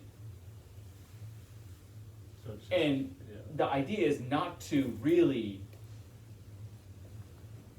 as with all of this, the thing is, it's good to know this stuff, but then not to dwell on this stuff. Because it's not even linear like this anyway, even though we talk about it like it's linear. You see what I mean? So, yeah, we talk about this. It's not like this. It's probably like this, and, you know? But it's hard to talk about that, to even understand it, you know? And so the thing is, yeah, you will go lifetime to lifetime. And a very enlightening concept in Buddhism is, the thing is, you know, there are different grades of consciousness, different versions of it, where with the body you have, it can be a human body, it can be an animal body, it can be what's called a Devic body, okay, a higher version that's kind of superhuman, right? So we talk about these different bodies that are available. And then even within that, you can have different states of consciousness. That's why it makes it even more confusing. So the Buddha will talk about enlightened animals. Like, there are conversations where he's having conversations with enlightened foxes. What does that mean? Right? He specifically said animals are on a path of enlightenment too that we wouldn't understand. Whoa. My dog is pretty enlightened. I mean, for a dog. So the point is, we can't judge from a body type, because he would say there are devas who are pretty unenlightened, and we have stories of those, right, in the ancient world. These gods just doing crazy stuff all the time, making a mess of things. And so he said, because of how you handle what you're born with, your karma and your actions, souls are dipping and diving and doing all kinds of stuff on their trajectory. You're born into, say, talk about you maybe you do some good karma, you know, you do some good work, and you earn the right to be born into a deva body, a god body, on some planet that can sustain it. Pretty cool. Maybe you don't have to eat, you can fly around, you can do all kinds of manifestation with your friends and family, you know, and you live for a couple thousand years, and okay. But that's kind of like a reward for all the work you've done, but you say you neglected kind of working on some stuff you needed to, so you just kind of squandered your time. Kind of like, you know, just imagine if you come in this lifetime, you got all the money in the world and no suffering, no problems, you just kind of play around your whole life. Some of those people. But then you're attached to that. You stay attached, you know, you kind of get hedonistic, Right. you just stay attached to that. Those are the attachments that stay, right? So you live for a couple thousand years, flying around, you know, doing some fun stuff, feel pretty powerful, and okay, you just squandered all that karma. You call it David karma, human karma, animal karma, God karma. We get allotted, and so say you get allotted certain, say 100 points of Deva karma, which fits into like 3 lifetimes of being a Deva. Good, great. But then you squandered it, boom, you drop back into human form. My squander just means living neutrally, not doing any of the work. Yeah. like that. You just used up the energy of it, is the way to think of it. The energy of the form you have earned is the thing. So you're talking about all the time animals earning human form also. Especially domesticated animals that lose their fear of humans, then they kind of earn the ease, the ability to then become a human form, because as a human you can do a lot more than an animal. Is the thing. Did the Buddha believe the same Hindu belief that animals are lower? Like there's rocks, there's animals, and then cows are the highest animal because they're the closest to incarnating as a human. Did he believe in that? So the thing to keep in mind though is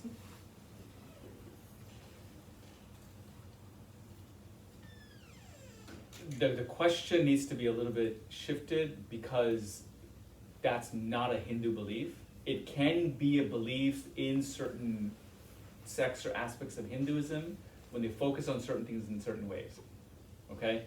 So, and that's the problem with Hinduism. Big problem. You can't even talk about it because it's so complicated and generalized. But yeah, some Hindus will believe that. And if they do, it's not all Hindus will believe that either, Okay. is the thing. Okay? But I think what he would probably say is, well, again, it's about the body type and what you can earn and do with it. So in an animal body, there can be enlightened animals, or they can be very animalistic animals. You see what I mean? Just like in human bodies, there can be animal humans, or very Devic enlightened humans, right? And just like in Devic bodies, there can be animal devas, human-like devas, or very Devic devas. You see what I mean? And the idea is you literally bounce up and down, back and forth, depending on what you're doing with what you're given. So it's not generalized. You know, it's we gotta be careful when we want to generalize things to like that. It's like, And you can't say something, like I've heard that animals only have the root chakra. what does that mean? What does that even mean? No? Yeah, like, like, tell me what that means first, then maybe we can talk about it. Like, you know. Like they can't, they don't even have the capacity to. What do you mean by animal? You go to certain dolphins, elephants, and dogs. They definitely have hearts and minds, right?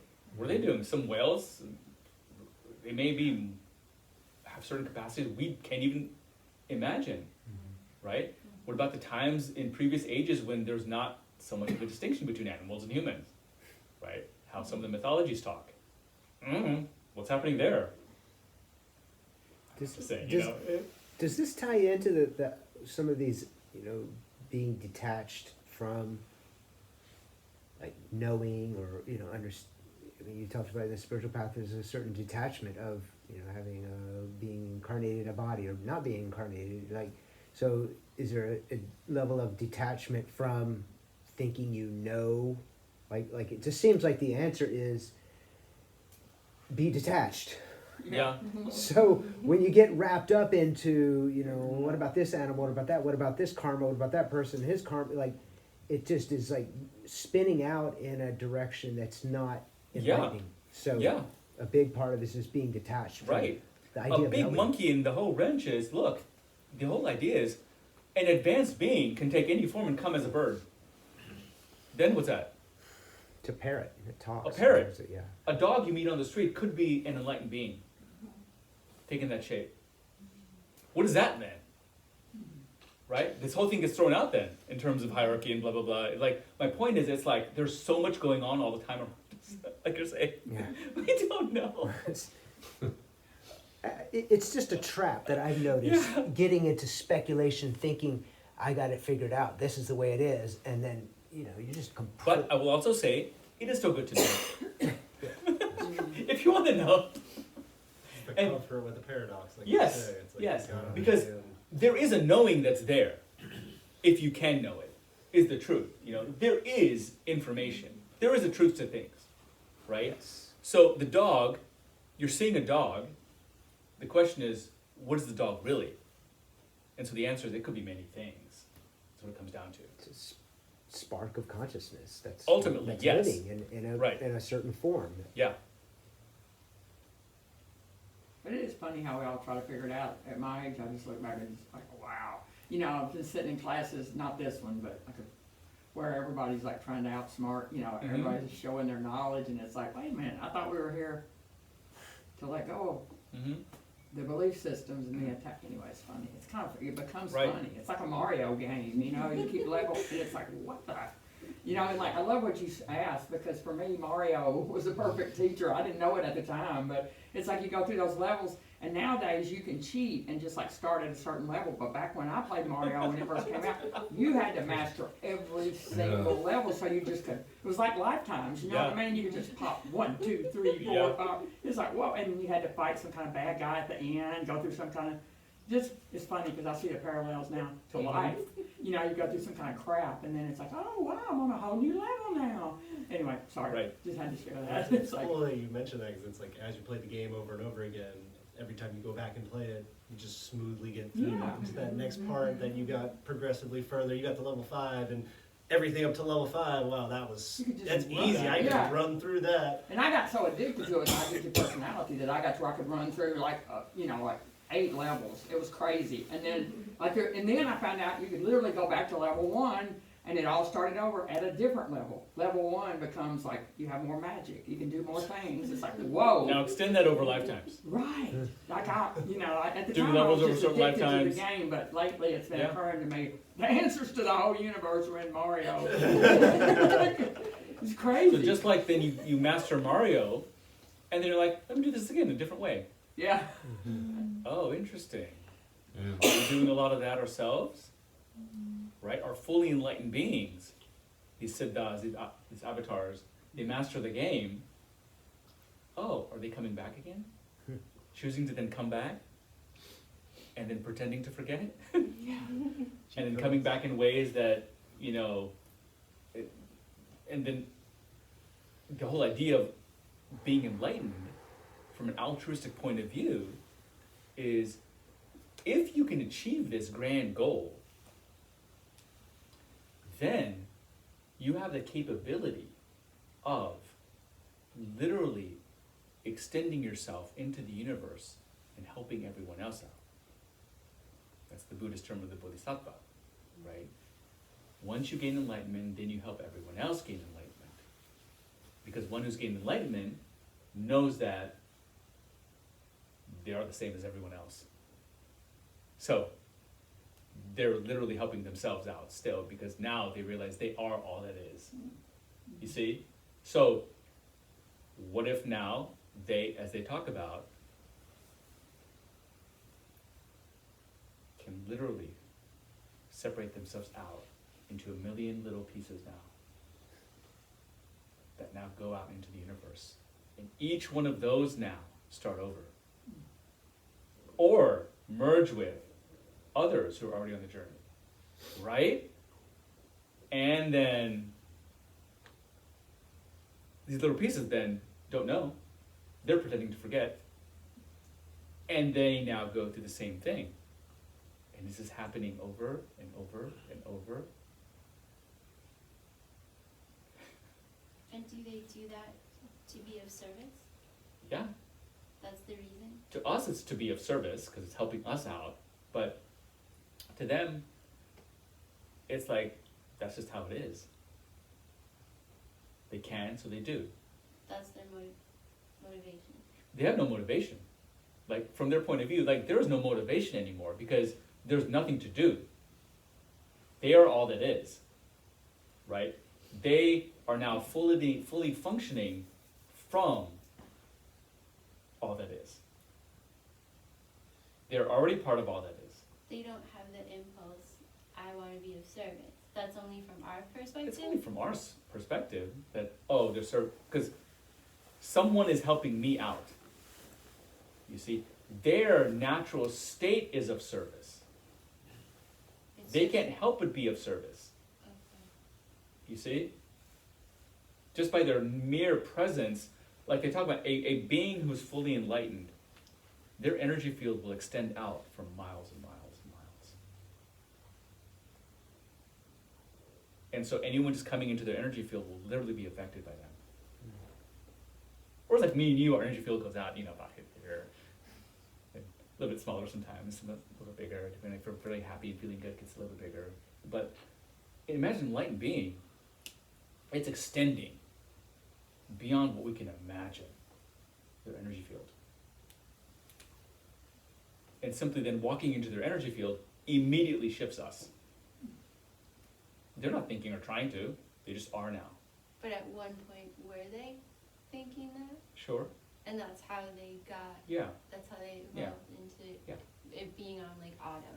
Yeah. Remember, like I've talked about before, you've got to be selfish and want and desire until you don't need desire. That's the thing. Even in karma yoga, the path of doing selfless action, you're doing it because you know this has benefit, right? Everything we're doing, it's in reference to the self. Even good things we're doing, they're good things. You're still doing it in reference to the self. I am doing this because it's helping blah, blah, blah, or me, or blah, blah, blah. Right? It's always a good self-centered way of operating. Every human is doing that. Even the most altruistic, compassionate, giving person is doing it from a selfish point of view because they can't help it. You know what I mean? Until that self-identification dissolves. Then they're not doing it from that point of view, then that's a different ballgame. Because that's all there is to do. Yeah. There's nothing left. Yeah. If you're still in a body, you have the capability to do stuff, you just do it. It just naturally flows. You're just naturally doing it now. Whatever, the energy just flows through you. You see what I mean? That's so we're talking really subtle semantics here, but that's kind of what's happening. So therefore, a truly enlightened cosmic being, by definition, means they can partition their consciousness into infinite parts. And that's the idea behind a Buddha, a Christ, or Krishna. What do we say? They can be present anywhere, right? Is the idea. That's how. That's why. Low battery. Okay. You still on? Mm-hmm. Okay. That's how. We have a hard time staying in one body. Me and you, we have just our thoughts and sensations are enough. Okay. And then imagine having two bodies. We kind of talked about that. When consciousness expands, and you can create like these astral doubles, as they talk about, bilocation. Those things or beings are bilocating. They got two bodies now they're working with. That's a lot. Because they can, right? They have now the capability to do that. It's a whole thing, that's talked about in Tibetan and, Hindu Buddhist realms, higher levels of functioning. So then, the idea is if you can expand your consciousness, that means you can partition it off too. All of us are partitioning our own consciousness off all the time when we create, fragments and parts of ourselves. Right? The psychological parts that we have. Everyone follow? No, give some details or like an example. Like in the healing world, for example, the part of us that gets triggered and gets angry about a certain thing, whatever that is, okay, that's a part. That part comes up, takes over, makes you say and do things you may regret, then calms down, and you kind of come back online, right? Yeah. That's a part. Yeah, it's the mind splitting, not The body. mind splitting. Yeah. We all have them. That's what trauma creates. Yeah. What you're saying, like, the bigger version, we're doing the same thing as the bigger version. Yes. Yeah, Exactly. That's what I'm trying to say. yeah, What we're doing is just within one body. yeah, versus, Yeah. yeah, multiple. Macro. Right. And the thing about the lifetimes, if we're looking at it linear, it's one thing, but if you look at it like in a spiral, if I have 100 lifetimes, they're all working together Mm-hmm. for me in one section, you know, like every lifetime is working for me right now, Yeah, exactly. yeah. And what makes this even more confusing is like your higher self may be part of a greater higher self that may have 100 different other Yeah. higher selves. And you're one of the 100. Okay. And they all seem very different to you if you were to meet them. And we kind of call that soulmates or twin flames, those types of things probably. But so your oversoul, if you will, has like 100 different parts, kind of doing the same thing. Yeah. Maybe your oversoul was this enlightened being once, and now it's kind of created different strands back into the cosmos, and it just keeps going. Yeah. Right? Ultimately, all those oversouls, higher selves, are part of a bigger, massive, grand oversoul, which are also a part of this massive cosmic oversoul, which it just keeps going. Well, why would an enlightened being re-inject itself into the system? Is it because it has the knowledge and can gain it quicker, that it can help those around? Yeah. So it forgets everything, but because it can get to the path quicker, it helps everybody around it. Yeah. Just like we do naturally. Yeah. You know, if we have the energy, what do we do if we have extra energy? We do stuff with it, right? Yeah, yeah. We channel it into something creative. You know, we go help out a friend, you know, who needs their house cleaned. And I don't know, like, because we have extra energy in our house is clean. So, hey, need some help? We do it all the time, right? So, as above, so below. Just imagine if you're like infinite energy, and you can channel in infinite ways. Hey, there you go. You've got the mycelium network, you know, the physical, then you have the energetic at the same time, so yeah. Yeah. It really is like as above, so below. Yeah, exactly. Yeah, Yeah. so. I have kind of a weird question. Like, okay, so, like, in a body kind of form, we don't marry our brother. That's not our soulmate. But in the energetic realm, you can be soulmates with someone who is part of your one. Family. Like, I Soul guess family. I'm looking at the pattern here. Is there a problem But- marrying your soul family in terms of will their children be?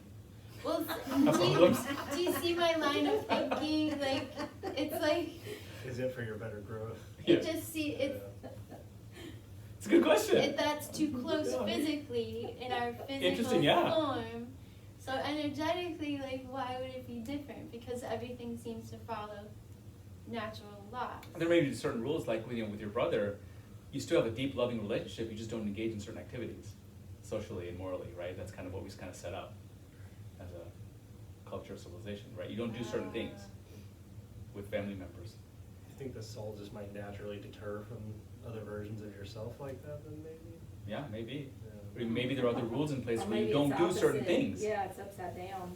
Just like you don't engage in certain activities with your sibling. So maybe at like a soul level, a soulmate level, you don't engage in certain karmic activities with them either. It's interesting, yeah, I don't know.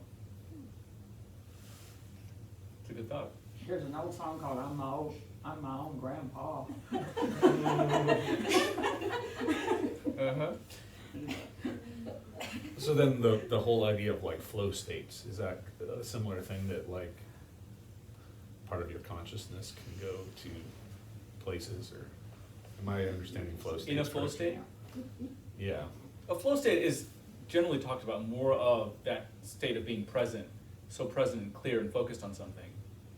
You know, oftentimes people will talk flow state as a highly focused state, right? Or a state where time goes away, Yeah. they lose track of time, you know, they're so focused on something and they get into that flow state, is how it's often Oh, talked about. okay, I guess right? I misunderstood flow Some people state. was connected to being very present and mindful and just in the flow Like you're just kind of flowing along without Oh. trying, and things are just happening, right? Oh, gotcha, I okay. think It's like you're so engulfed in activity, you're not thinking about it, you just are it. Oh, That's more that's the flow focus, state, yeah. okay, I guess I misunderstood. But then aren't there people that get so far into all of this that they literally can't function on Earth?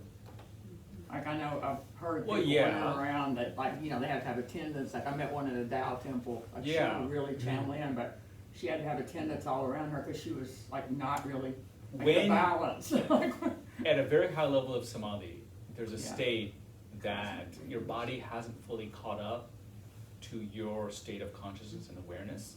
So in Hinduism it's called nirvikalpa samadhi. Buddhism has a term for it.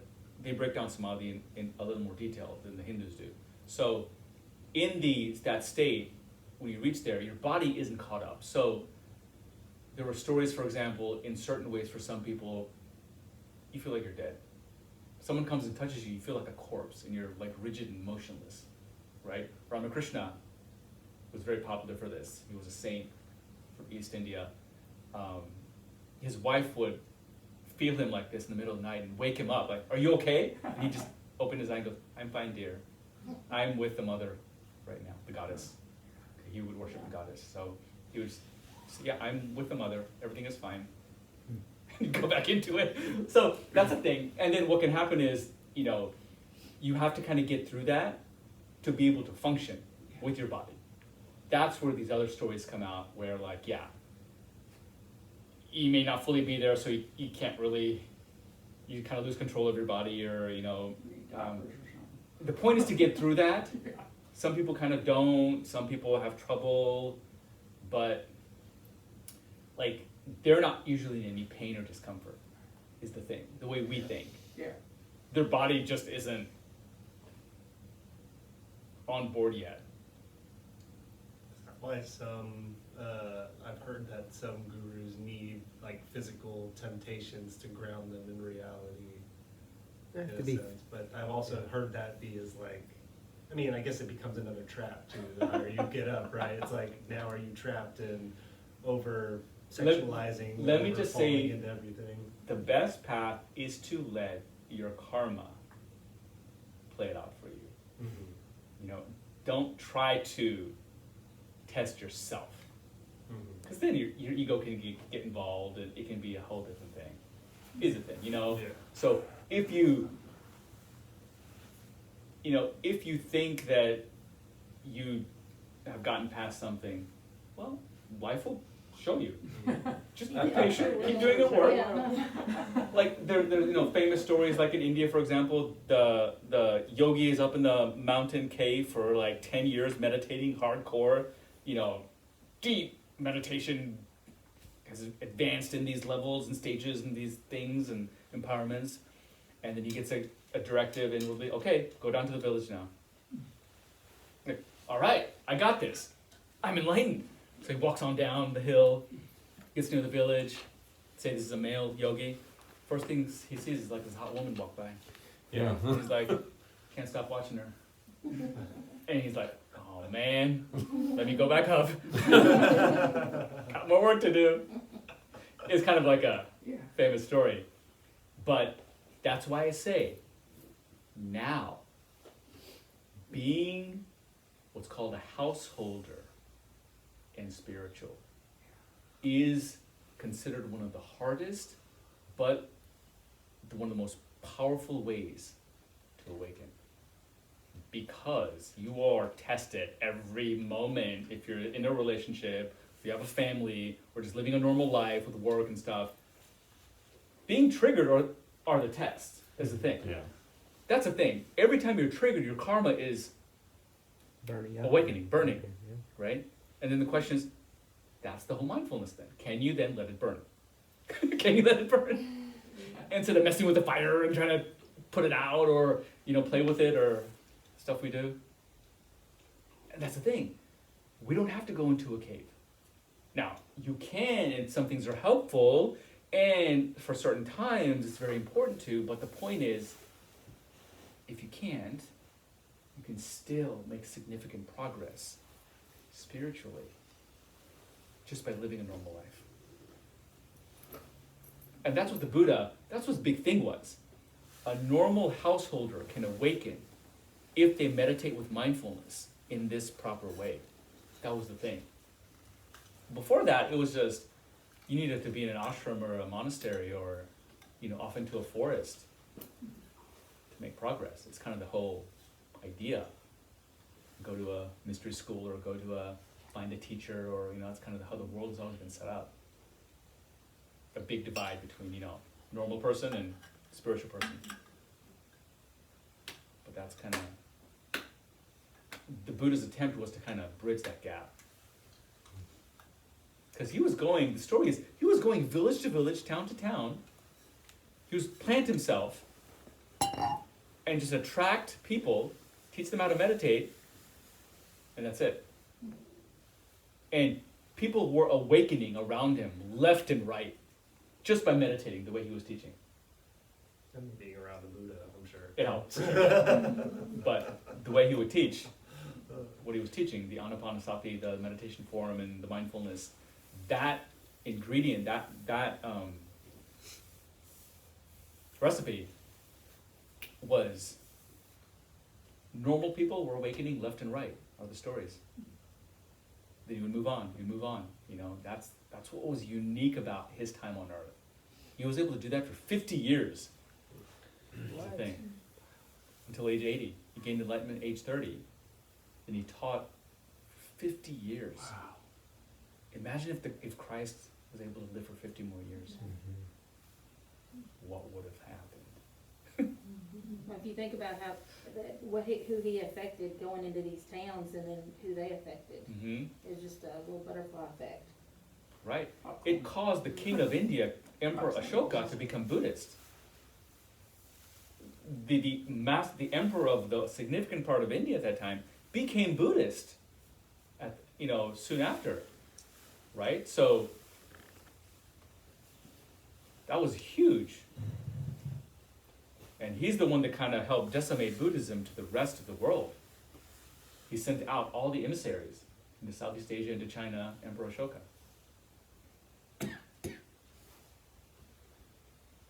We have gone way over time. It's been fun.